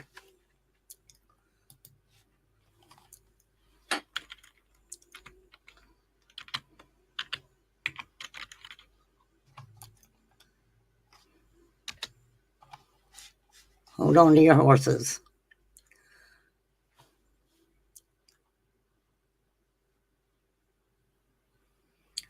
So the dictionary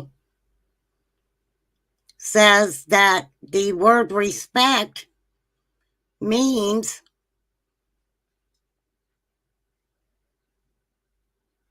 a feeling of deep admiration for someone or something elicited by their abilities, qualities, or achievements. Admire someone or something deeply as a result of their abilities, qualities, or achievements. He was 3 years old. Here we go.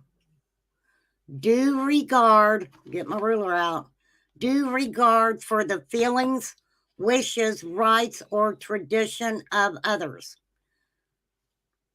Example, young people's lack of respect for their parents. Not a 3-year-old.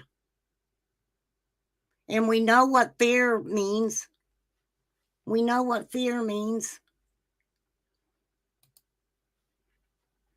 Wow. Okay.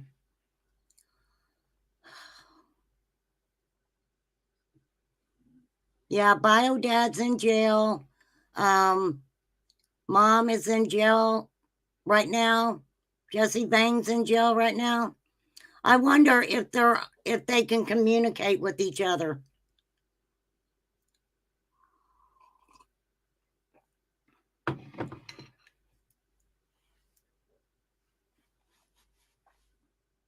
I mean, if Mom was doing good at some point, somehow she hooked up with Jesse Vang.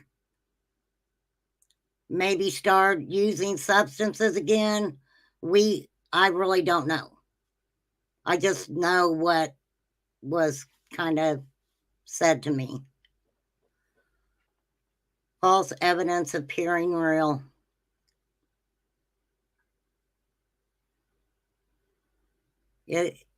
All of it is messed up.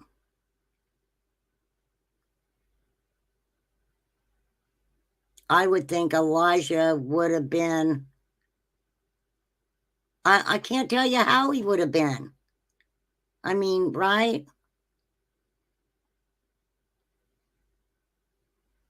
I would think 3 years old, terrified.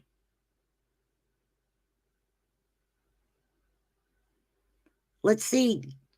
Jesse Vang's son was nonverbal, right? Am I wrong? So he wasn't talking to Elijah. It bothers me that Mom sends him there and they've already got the time frame figured out. They've already got the time frame figured out. A week. He was going to be there for a certain amount of time to be disciplined.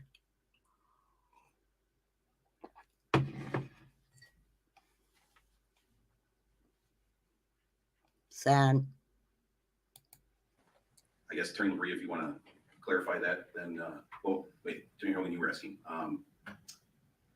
Yeah, I guess you can go ahead and ask some questions about what you've been given, Attorney Hogan, and what. No, that's fine, Sassy Ann. And we'll go from there depending on the answers you get and what you want to tell me. All right, thank you, Your Honor. Officer, I'm looking at 2 pages of a document that I think you had an opportunity while we were on break to review. Is that correct? Correct. And I believe I overheard you telling someone from the district attorney's office that there was essentially 1 paragraph and that was all you had reviewed. Correct, yes, specifically about the photograph portion there. Okay, prior to going on break, I asked you some questions about what you had reviewed. Yes. And you had indicated your report? Yeah, I was referencing that specific report, yes. Okay, but you didn't indicate at that time that you'd only looked at essentially 1 paragraph of that report? Correct. But your testimony here right now is that you did only review that 1 paragraph? Correct. You testified that you assisted in the search of the apartment? Yes. And no dirty diapers were located? Correct. Did you locate any clean diapers? Yes. How many? I don't recall off the top of my head. I believe there was at least 1 box that was found. 1 box of clean diapers? Yes. And was there any sort of unsanitary conditions in the residence? No. There wasn't like garbage all over the place? No, it was a well-kept apartment. And were you made aware at all of when garbage had last been taken out of that residence? I don't know for sure. There was garbage in a garbage can that was still there. And how full was that? Half to 3/4 full, I believe. And did you search through that? It was searched through. I did not do that myself. Do you know if there were any soiled diapers in that garbage? I do not believe so. You testified that you reviewed a number of messages and photographs on some cell phones. Correct. And you testified about exhibits 1 and 2, and those were both photographs. Were both of those photos located on Katrina Bauer's phone? No. Which was exhibit? I was going to pull that link up, Sassy Ann. You left it up there, didn't you? I was looking for it in chat. I was going to pull it up, darling.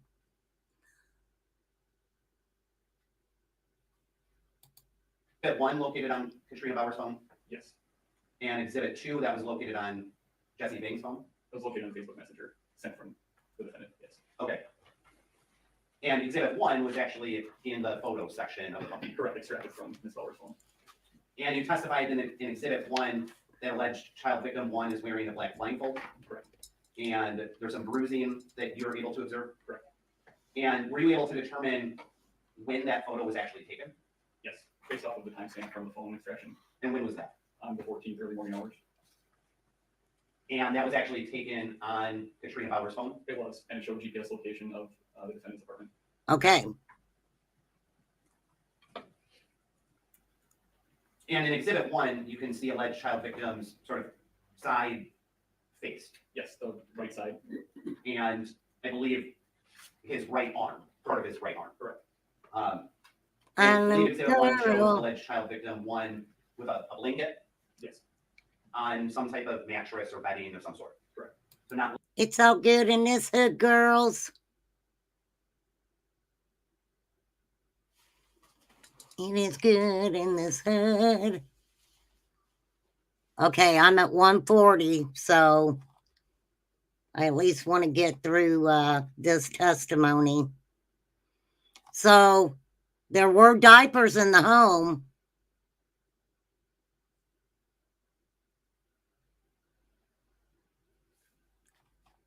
I don't know, y'all. That picture bothers me a lot. Laying on the floor at all. Correct. Covered up with a blanket, partially. Yep. With respect to exhibit 2, you testified that shows alleged child victim 1 standing. Yes. From a distance away from the camera. Correct. And you testified that alleged child victim 1 is wearing only a diaper. Yes. And that was taken, the photo was taken February 14th, I think you said? This is a photo of the child victim standing in the corner. Correct. I don't believe that was the date that photo was taken. Do you recall the date that that photograph was taken? I don't have the origin date of that photograph. I just am aware of when it was sent via Facebook Messenger. And what date was it sent? That was sent on, is that all right if I refresh my memory with the criminal complaint for that photograph? If that would refresh your recollection. Please do, sir. Tell us the date on that.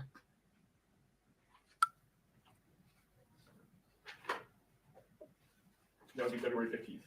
February 15th was the date it was sent? Correct.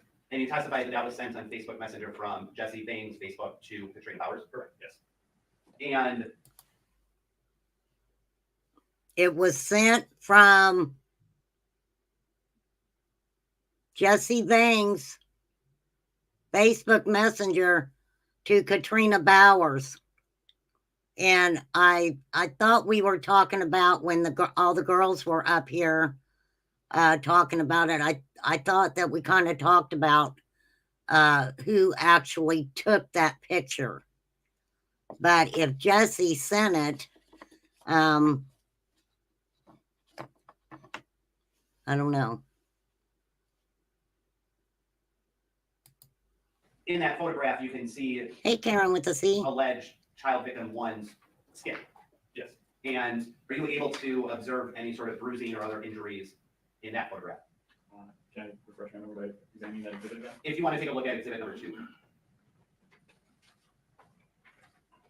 I cannot. You cannot locate any bruising or other injuries in exhibit 2? Correct. And are you able to tell if that photograph was taken in the daytime or at nighttime at all? It appears to be daytime.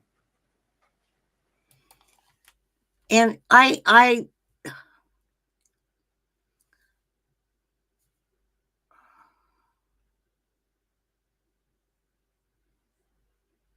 when Jesse Vang and the other guy did what they did to Katrina Bauer, I think it was back in 2016,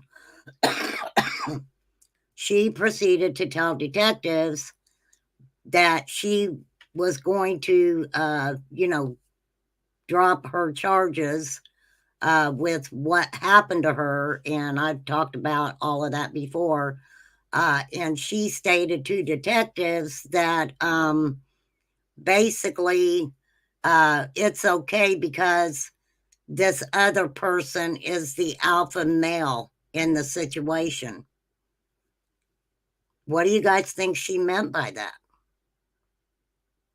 So who's the alpha male in her life now? Jesse Vang. Her husband's in jail.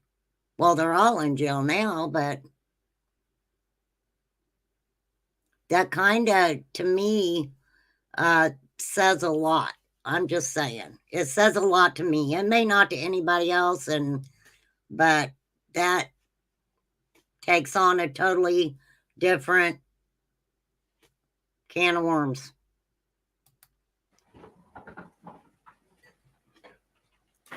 Now, you testified that you were able to observe some phone activity and location data from some cell phones in the early morning hours of February 17th.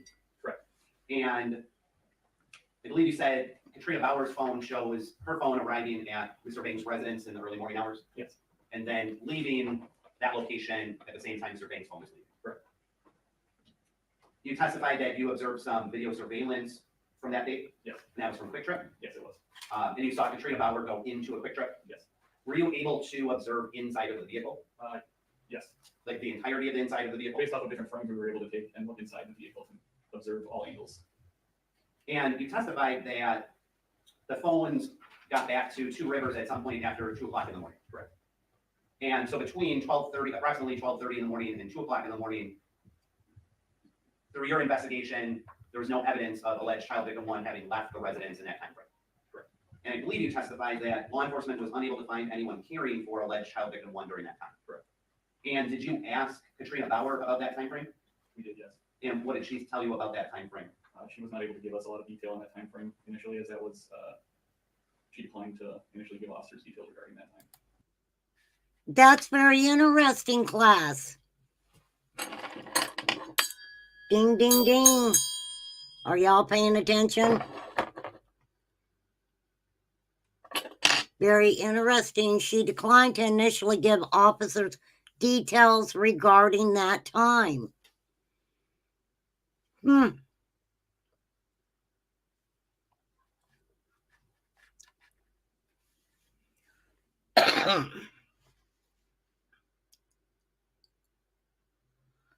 I don't know if he per se had some kind of a hold over Elijah's mother. I can't say that because it kind of seems they were working as a team, right? Team player. Both of them were team players for each other.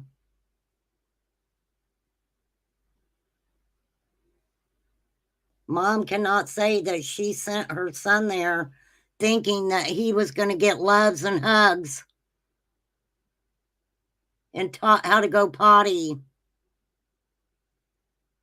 and having his milk and eating solid foods too. I'm just saying. Did you or other law enforcement ask Mr. Vang about that time frame? I specifically did not. Have you taken other steps in attempting to identify anyone else who may have been at the residence during that time frame? Yes. And what kind of steps were those? There were several interviews that were conducted through many of the other residents that are located in the apartment complex which the defendant resides in. Ding, ding, ding. There have been many individuals questioned in the apartment complex. And I'm sorry, but I'm sure one of them had a couple dogs that were not very nice. It's an apartment complex. I'm sorry. I had to say that. We've gone through, again, many phones and Facebook Messenger to determine if there was any care or conversation of care to be had during those times. were you able to determine whether there was any other person in the residence at that time? You were not. Are you aware that Mr. Bain has other children? Yes. Specifically, are you aware that Mr. Bain has a son that lives at that residence? Yes. And were you able to determine whether Mr. Bain's son was at the residence during that time? It was assumed. It was assumed. And so there was at least an assumption on law enforcement's part that there was at least another human being at the apartment. Yes. You testified that there was Wait, what do you mean you assumed? What do you mean you just assumed that his son was there? Where was his son? Oh, yeah. He said he took his son to school. So when law enforcement would get there, his son would have been at school. I understand they're talking about probably earlier on, right? Maybe they're talking about earlier. I don't know. Messages from later on the date of February 17th that you reviewed.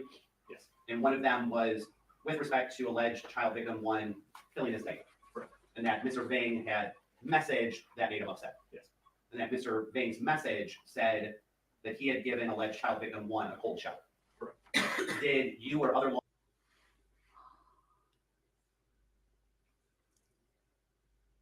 Because his diaper was full, he got a cold shower. Had any of you ever, even as adults, just turn the cold water on and get underneath it? I'm just asking. law enforcement asked Mr. Vang about that message? This was after he had already been taken custody, that was determined. Do you have any evidence that Mr. Vang, in fact, gave alleged child victim 1 a cold shower on that day? Other than the messages, we not. So it's just a message that Mr. Vang had said, this is what he did. We don't know if that actually happened. So they have a text him saying he did it, but they can't say that he actually did it.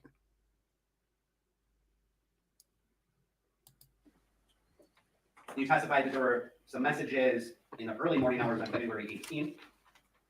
Yes. And something along the lines of Mr. Vang saying that he was going to make alleged child victim 1 fear and respect him. Correct. In any of the messages that you reviewed, did you review any messages of Mr. Vang saying anything in relation to he was going to physically hurt alleged child victim 1? To my recollection, no. Any messages that he was attempting to not provide food to alleged child victim 1? No. Any messages related to anything specific about physically harming alleged child victim number 1? No. You guys are hearing this, right? I have nothing further at this time. Thank you. You guys heard that. Lieutenant Glazer, the photograph in Exhibit 2, you see the back of victim child 1, correct? Correct. You cannot see the front, the face, the neck, anything like that, correct? Correct. You can't see the elbow area that's depicted. Oh in my the God. correct? So the only thing you're able to view is the back of victim child 1, the back of his legs, and part of the back of his arms, correct? Correct. Whereas in Exhibit 1, you can see the injuries to the neck, the face, and the arm, correct? Correct. You were asked about February 17, 2024, that it was assumed that the defendant's son was in the residence during those early morning hours of 12:30 in the morning, correct? Correct. That individual, the son. Okay, that's what they're talking about. I'm sorry, class. They're talking about all the stuff going on, the bar situation and the quick stop and everything else. So they're actually, I think, talking about whether Jesse Bank's son was home by himself with Elijah. And of course, they're going to bring that up. Can he care for any other child? No. Is he even able to speak? He is nonverbal. Would he be able to?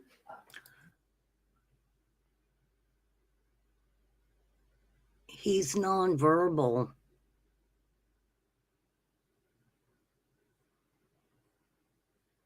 I would hope that there's someone that can maybe communicate with his son in one way or the other, to see if anything had been happening. You know, drawing pictures. They have all different forms of therapy to, you know, help bringing something like that out, because, you know, I just have a feeling what was happening with Elijah, that had to have happened with his son. I mean, do you think that, well, maybe he treated his son different than he did, you know, Elijah, because it was his son. Based upon his limitations, provide care for anyone else. And you were just asked some questions about the messaging from the 17th about the cold shower. And that messaging indicated that victim child 1 was clean after the shower, but also that he was scared, correct? Correct. I have nothing else, thank you. Any follow-up to those three? No. All right. Lieutenant, you can step down. I'll take you to the 22 for me. Okay. I don't know if they're going to call anybody else or not. I mean, we'll go ahead and listen to it. I thought I had closed caption on for you guys. Any other testimony during the group? No, just saying. Any testimony during the group? No. Argument during the group? Your Honor, the state would move for binding over. I think we have sufficiently shown probable cause that a crime was committed, and that it's probable that this defendant committed it. We have a specific time period in February of 2021. These incidents occurred in the city of Two Rivers. The victim was 3 years old, so he would be under the age of 6. That is required as far as the charging. We have multiple acts that could fit under the chronic neglect. There were multiple timeouts. We have those documented by the defendant's statements, photographs, as well as the messaging. There's also concern over proper physical care as far as the diaper. There's statements regarding potentially changed once a day. We're not finding dirty diapers in the garbage, but we are finding messaging about the child overflowing his diaper, and the photograph which shows a full one. There's the cold water threats, as well as utility during the cold shower, which left the child scared. And furthermore, the child was left alone on that February 17th date without supervision for over an hour. I think at this point, at preliminary hearing, all inferences go to the state. I think they have sufficiently shown probable cause. Thank you.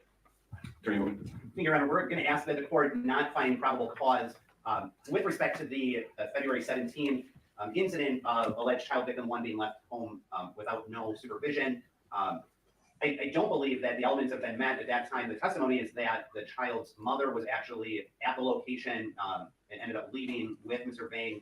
And given that the child's mother was there at the time, possibly was not Mr. Vang then being a person responsible for the welfare. Oh, so Jesse's saying, you're not going to get me with leaving Elijah there by himself for over an hour, because his mommy was there.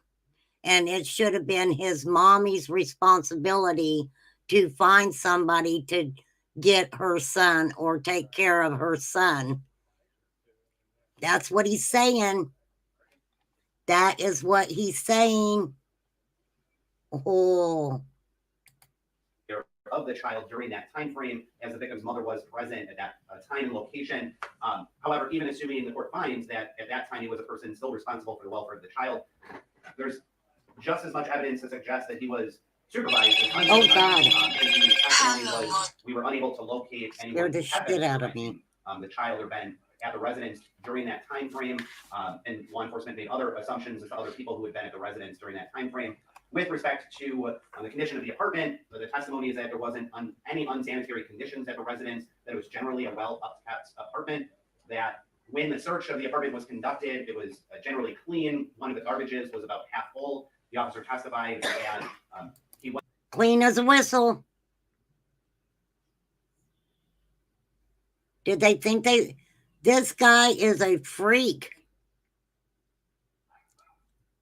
It doesn't surprise me that his place was so clean at all. Wasn't aware whether any dirty diapers were located in that garbage. Even assuming that the photograph shows exhibit number 2, a soiled diaper, the testimony is that a photograph was taken days prior to the search being conducted. There is testimony that Mr. Vang admitted to changing the diaper at least once per day. No evidence to suggest that alleged child victim one's diaper necessarily needed to be changed more often than that, or that even if it did, that Mr. Vang didn't change it more than once. We have. Okay, I made that point, didn't I?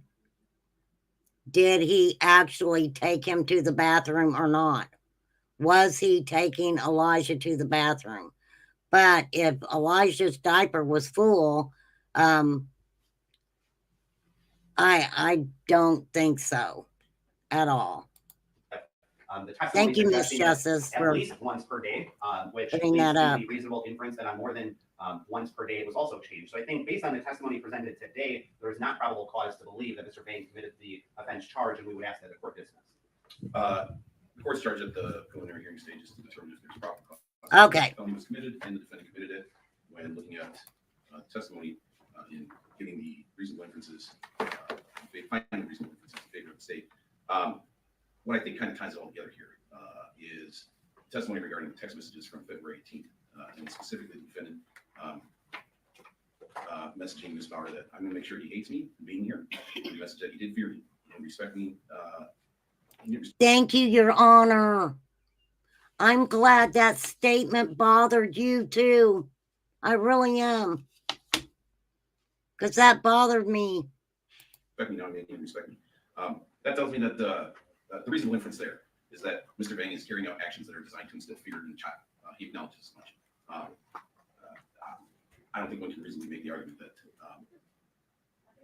Mr. Vang is not engaging in conduct which could result in emotional or mental harm to the child when he specifically stated he's doing it in order to get the child to fear. Like I say, that's what ties it together. But the testimony in the record today, specifically referencing exhibits 1 and 2, it's full of evidence that supports finding probable cause here. So the court will find that there's probable cause to believe a felony was committed and Mr. Vang committed it. I'll bind him over for further proceedings. Is this state anticipating filing information with charges to charge that mirrors that amended complaint? Your Honor, I'm asking for an arraignment date. I don't need a long amount of time. All right. I'm fine with Okay.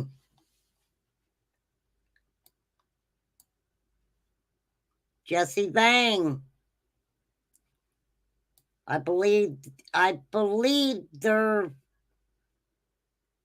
he's wanting to go to trial over it or some shit.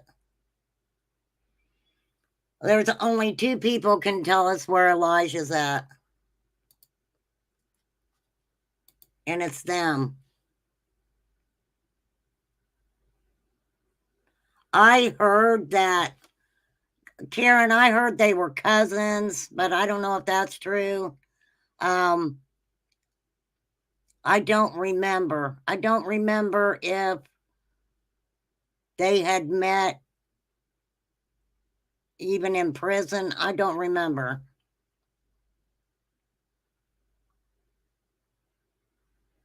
But these are not good people.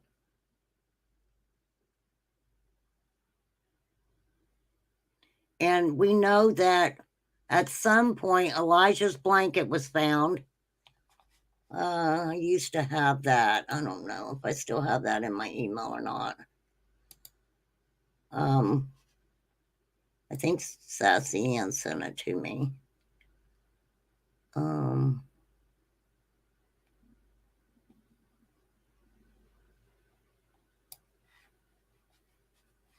I can find it.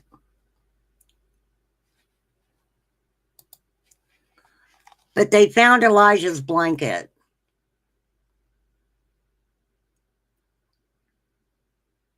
And why would somebody just throw a blanket out the window?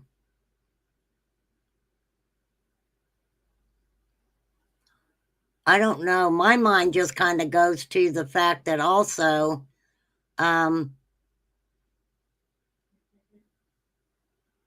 why would they, if Elijah was unalive when he left that apartment or wherever they took him,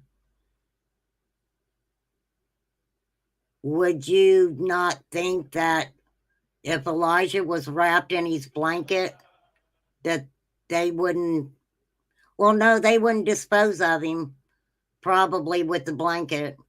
But I think the blanket was just thrown out.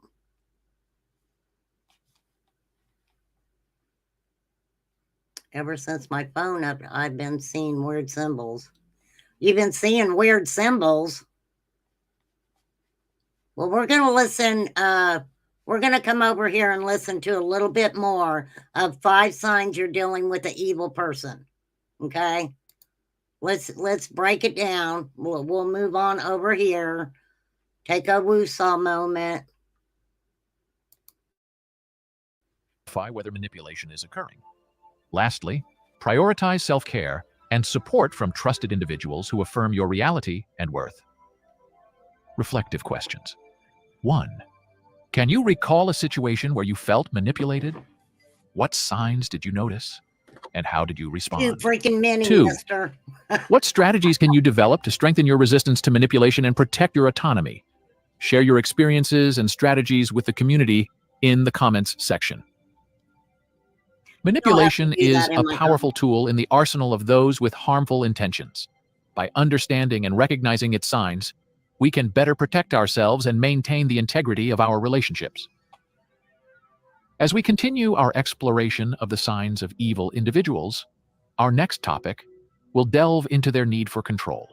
Yeah, Miss Justice, like they threw it out, you know, like, okay,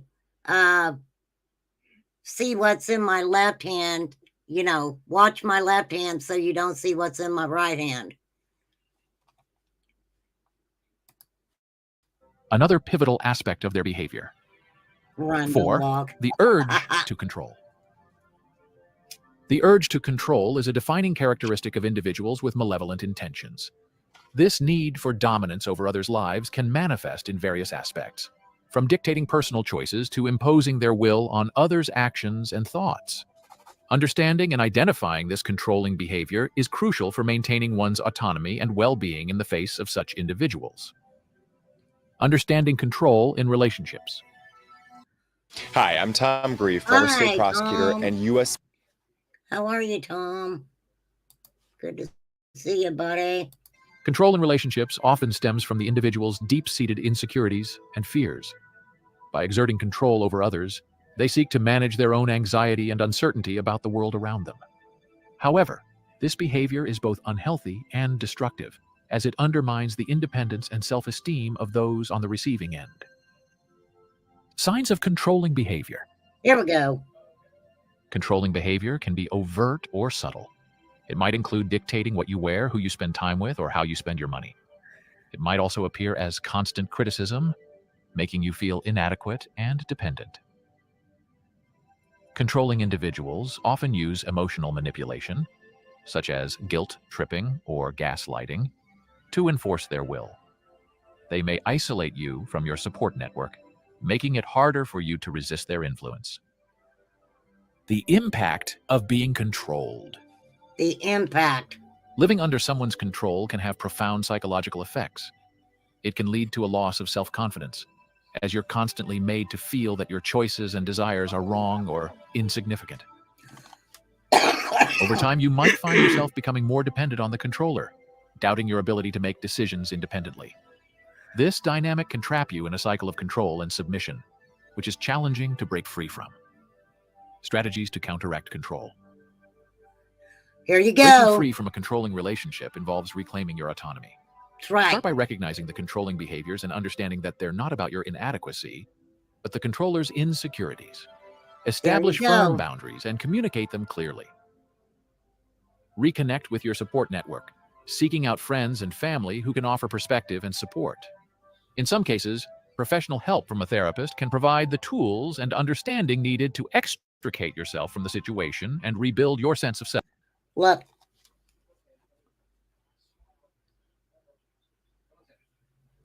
Things happen when you know who your real friends are. Things happen and you realize who your real friends are. For real.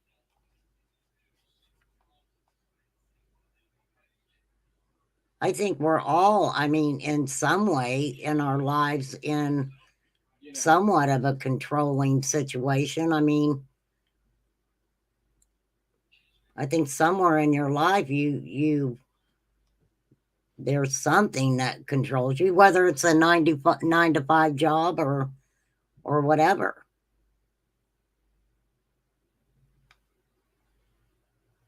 Well, real friends can talk about anything and fucking laugh together and, you know, call each other bitches and or whatever, and you know, that's a real friend. They don't criticize you for what you think or you believe. And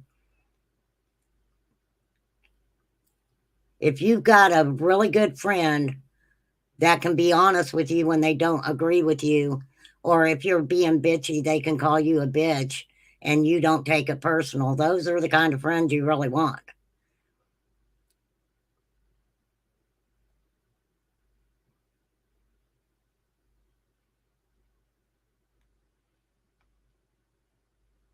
But it's weird out here on these YouTube streets because people talk behind people's backs. They talk behind people's backs.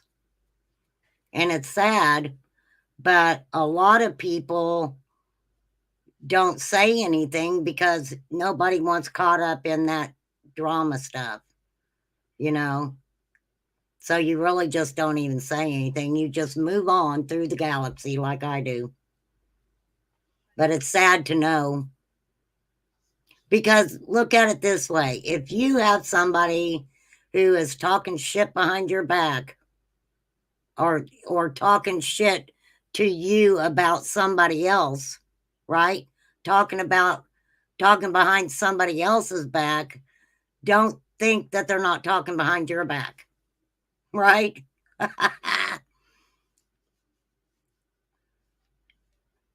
And that's true. That's very true. Life lesson there.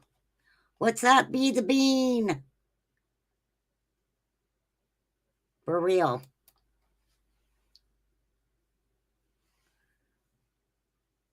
But I don't think anybody should ever I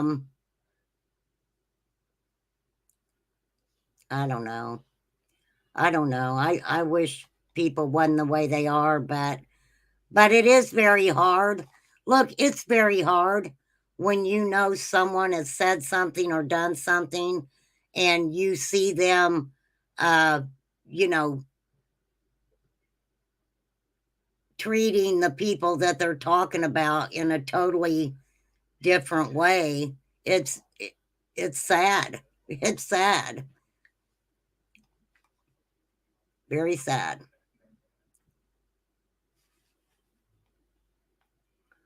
So Jesse Vang is going to go to court. He's ordered to stand trial. Let's see real quick what the date is on that. Oh, I want to go fishing so bad. In a nearly 2-hour-long preliminary hearing, a judge ruled there's enough evidence against Jesse Vang to move his case forward toward a trial in that child neglect case. Vang is a caretaker who reported 3-year-old Elijah Vu missing back on February 20th from his apartment in Two Rivers. The 39-year-old faces 1 count of chronic child neglect. He's the boyfriend of Elijah's mother, Katrina Bauer, who's also facing... That's it, you guys. Facing 1 count of chronic child neglect. Charges of child neglect. Samantha Cavalli was inside the courtroom today and has this first alert update. For the first time since his arrest, Jesse Vang appeared in person Thursday for his preliminary hearing in Manitowoc County.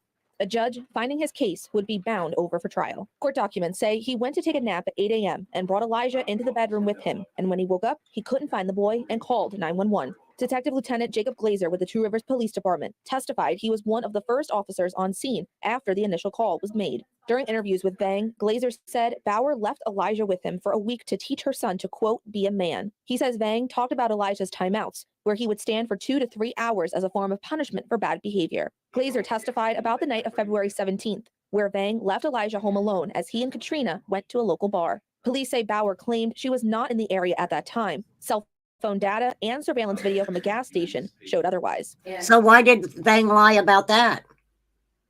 Why did he lie about Katrina Bauer being in the area? Right? When that video was reviewed with her, inside the store was a child with her. And when the video was reviewed, when she was sitting in a vehicle in the parking lot, was a child observed with her. There was no child. The district attorney moving into evidence 2 pictures of Elijah that were taken just days apart. Glazer describing one photo as a picture of Elijah with a black blindfold on him, sleeping in Vang's bed with what looks to be bruising on his cheek, neck, and arm, taken by Bauer on February 14th. The judge decided to move forward with the case, citing text messages exchanged between Vang and Bauer on February 18th. In particular, the message where Vang tells Bauer, quote, "He did fear me, but he did not respect me. Now I am making him respect me," end quote. That tells me that the reasonable inference there is that Mr. Vang is carrying out actions that are designed to instill fear in the child. He acknowledges as much. Vang's arraignment is scheduled for April 16th at 11:15 a.m. His co-defendant, Katrina Bauer, who is also Elijah's mother, will be back in court later this month on similar charges. Reporting in Manitowoc, Samantha Cavalli. Okay, so did the card team work?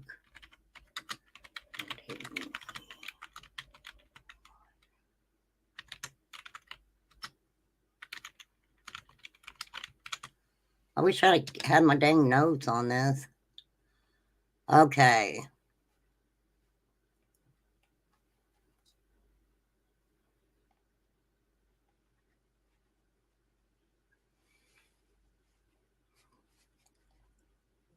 So do you, I don't know. I mean, that's the thing, Karen with a C. I think that option is open. I think that could possibly be too.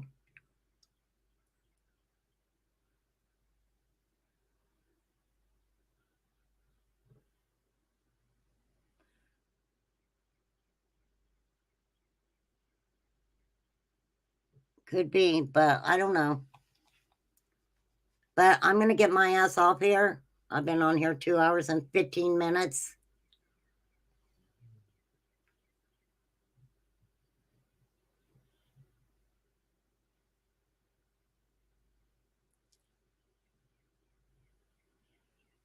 But when I see the mother's history, Jesse Vang's history, the little bit they've said about dad's history, and in 2016, her stating that, you know, she was going to drop some really serious charges because there was another alpha male involved who was over Jesse Vang. That should say something to everybody. I mean, am I just weird and have that in my head? I mean, seriously.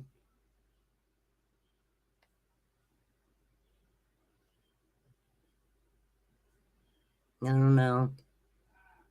I hope they find him. I hope the search, that's a big task to search a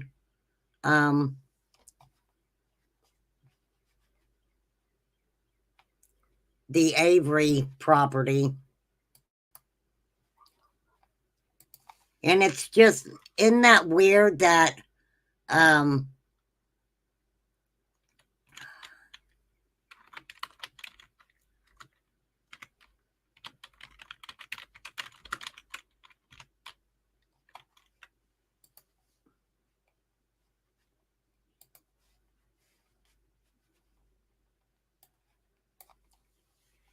so I talked a little bit about that, but yeah, there's a show out as far as Stephen Avery. And right now he's trying to appeal his conviction on the second red rum. He was, it's just weird. That's weird. I agree with the searcher. That's weird to go to that place to possibly look for Elijah. But you never know.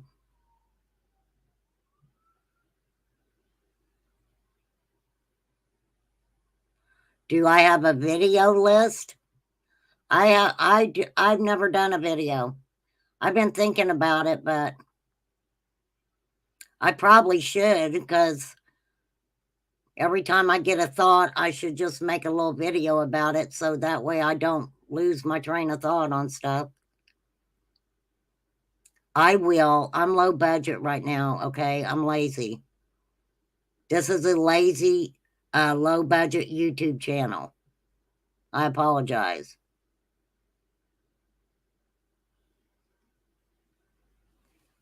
All right, y'all. Don't forget Elijah. I do hope he's found. I do. So many of these cases are you know, it's, you just don't know. But with Katrina Bauer and Jesse Vang being the last people to see Elijah, very, very disturbing. It's very heartbreaking what was done to him by two grown people who acted like the punishment that was given to this 3-year-old really wasn't a big deal. Right? With him being at Jesse Vang's, well, we did see him in one location with Jesse Vang.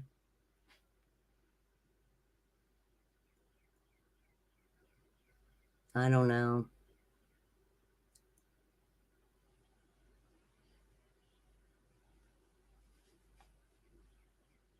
So we'll be talking about Elijah again.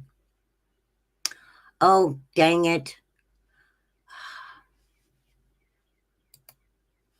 I'm sure there's a bunch of people covering it, and I apologize because it is, I talked about, did I talk about Dylan Rounds?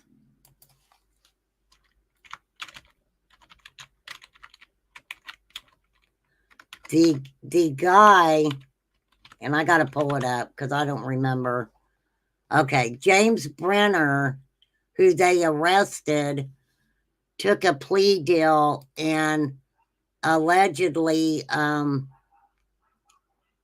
told them where to go look, from my understanding.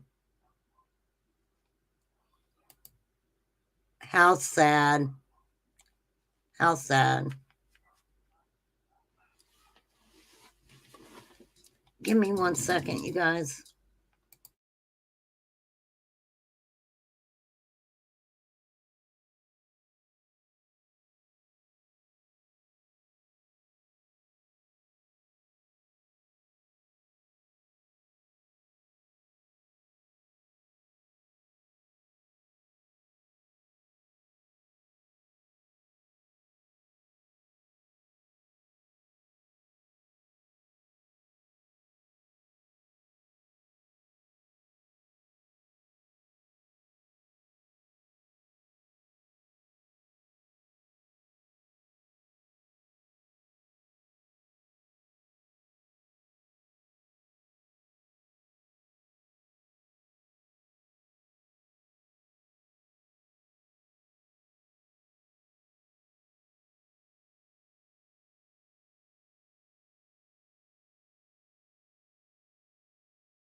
All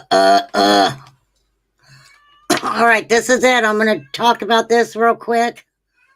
And to let you guys know, I probably won't be on tomorrow. I have a doctor's appointment really early in the morning. So, let's go ahead and talk about Dylan. Now, here, we'll listen to it. There might be a commercial. Let's get through this commercial and hear what's going down. I am glad they found him. I really am. .com, we have some breaking news to bring you right now. The body of Dylan Rounds has been found. Dylan Rounds, his remains have been found in the remote area of Lucin, Utah. Dylan is the young 19-year-old who vanished over Memorial Day weekend back in 2022. He was a farmer. He moved to the desert town of Lucin, Utah, which is in northern Utah, kind of near the Nevada border, when he vanished. And his family tells me that this morning his remains were found near or in Lucin in a remote area. That's Now, to just tell you guys a little bit of what I remember about Dylan. He was very young to be in that area, and Dylan wanted to be a farmer. They say he was mature for his age.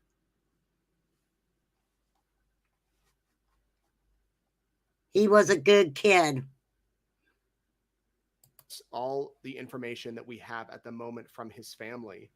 Of course, Rounds had been missing since May of 2022. The 19-year-old spoke with his mother on the phone right before he vanished, and his family has spent the past 2 years searching for answers.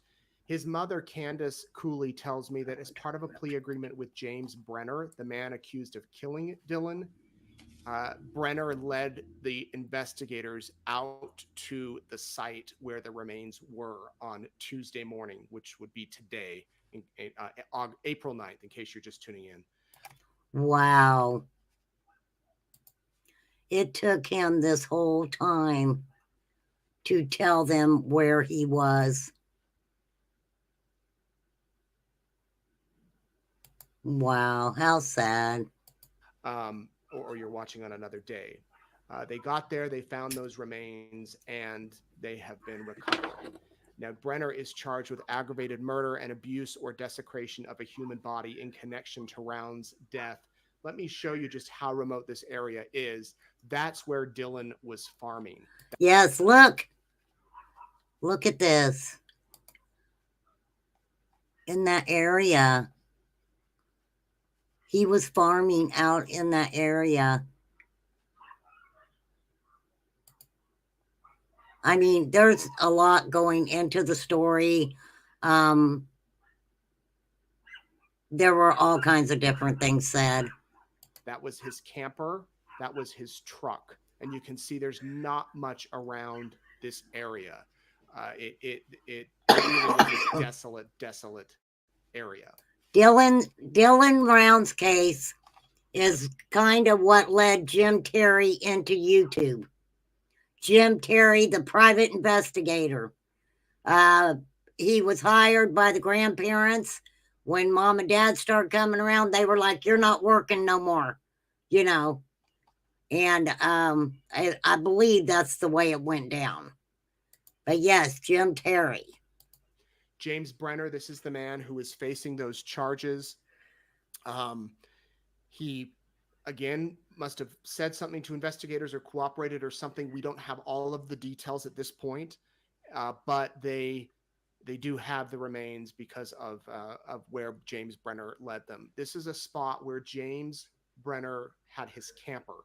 He lived near Dylan Rounds out there. Both of them were in separate campers.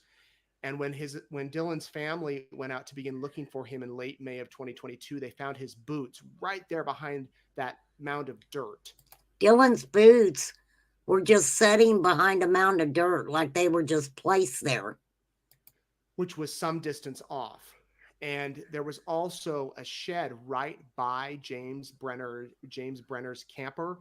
This is what that shed looked like. And within a few days of Dylan disappearing, James Brenner cleaned that shed to the point of how it looks now. You know, it doesn't look very clean, maybe to some of us, but he did remove bags out of that shed, according to Dylan's family, and he did take those to an undisclosed location. And so all of this would likely have come into play if there was a trial. It still could, as far as evidence. But as I mentioned, according to Dylan's family, as part of some sort of plea deal, Brenner took the authorities to the area where Dylan's body was, and they were able to find it. I spoke with Dylan's family. They, of course, are a lot of emotions tonight. This has been such a mystery for 2 years now. But Candace did ask me to convey, we thank everyone for their support and love. We are grateful we now have Dylan's body and can bring him home as we continue our fight for justice. And unclear when Mr. Brenner will appear in court again. There was a hearing scheduled for this month, but at last check that was delayed. However, now with the recovery of Dylan's body, it could be had sooner rather than later. I want to show you on a map just where this place is, because it's desolate. And when I say this place, I don't mean where Dylan's remains were actually found, other than it was in the Lucin area, but that's a very large area. But this is where Lucin is. If you pull out here, you can see the Nevada-Utah border right here on the left of your screen. And then over here is Montello, Nevada. Dylan went back and forth between Montello and Lucin quite a bit. This was another, if you want to say big town, it's not real big, but the closest nearest town to where Lucin Wow, is. So that is out there. These two places. And in the early stages of the investigation, there was a lot of focus on Montello, and then it seemed to shift into Lucin. I don't even know if there's a population count for Lucin, but they do have an airport, as you can see. If we zoom out quite a bit more, this will give you a reference as far as where this is located. So over here is Tremont in Utah, Brigham City, Malad is here, Lava Hot Springs, Blackfoot, Shelley. So it's right over here. And it's quite a distance if you were to fly from Idaho Falls, if you were to drive from Idaho Falls down to Lucin. But this is where his body was found, and this is where family are breathing a sigh of relief. All right, you guys, I'm going to end that right there. Bless Dylan's heart. I'm glad they found him. We'll definitely keep up with that when oh boy goes to court. So, yes, I will not be on tomorrow. And I've got a couple things I got to research. I've been kind of researching a few things behind the scenes, but I got a couple things I need to research. But I will be back day after tomorrow, which will be Friday. Maybe we'll have a Friday fun day. You never know. But I hope they find Elijah. I honestly do. These children who are just disappearing and they're not being found. And honestly, there's nothing. If Jesse Vang and Katrina Bauer do not talk and they do not find Elijah, we may never know where he's at. Well, thanks a lot, Sandy.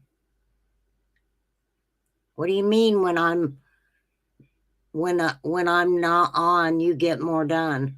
Usually people listen and do things while they're listening. You're allowed to do that. Not a problem in this hood. All right. 2.5 hours. My ass is off here. I hope you guys learned a little bit about what I was talking about today. And, Sometimes you just got to reset your life. Sometimes you just got to reset it. And, you know, the thing about friendships, you should be able to not necessarily walk away from a friendship, but real friends are the type that even if they don't talk for a few days, a week, 2 weeks or whatever, the minute they pick up the phone to talk, it's like the last time they talked. Sometimes you got to reset yourself. But it doesn't mean if you don't follow somebody on social media or, you know, you change up your daily habits or whatever. A true friend's not going to get mad at you about that at all. And you know what? If you have a really big issue with somebody, just tell them to fuck off. You know, it's not hard to say. You can say that and not even mean it in a mean way. You know, it's just, you know, fuck off for a little while, leave me alone. Take a moment. But you'll get there when you get there. You know what I mean? A lot of times in relationships with other people, you just get there when you get there. Sometimes you just get to a point where you're like, you know, I have arrived. If you know what I mean. Well, that's so sweet, Kiki. Okay, peace out, everybody. Do your own thing. I will see you Friday, but Friday's live is going to be in the afternoon, not in the morning.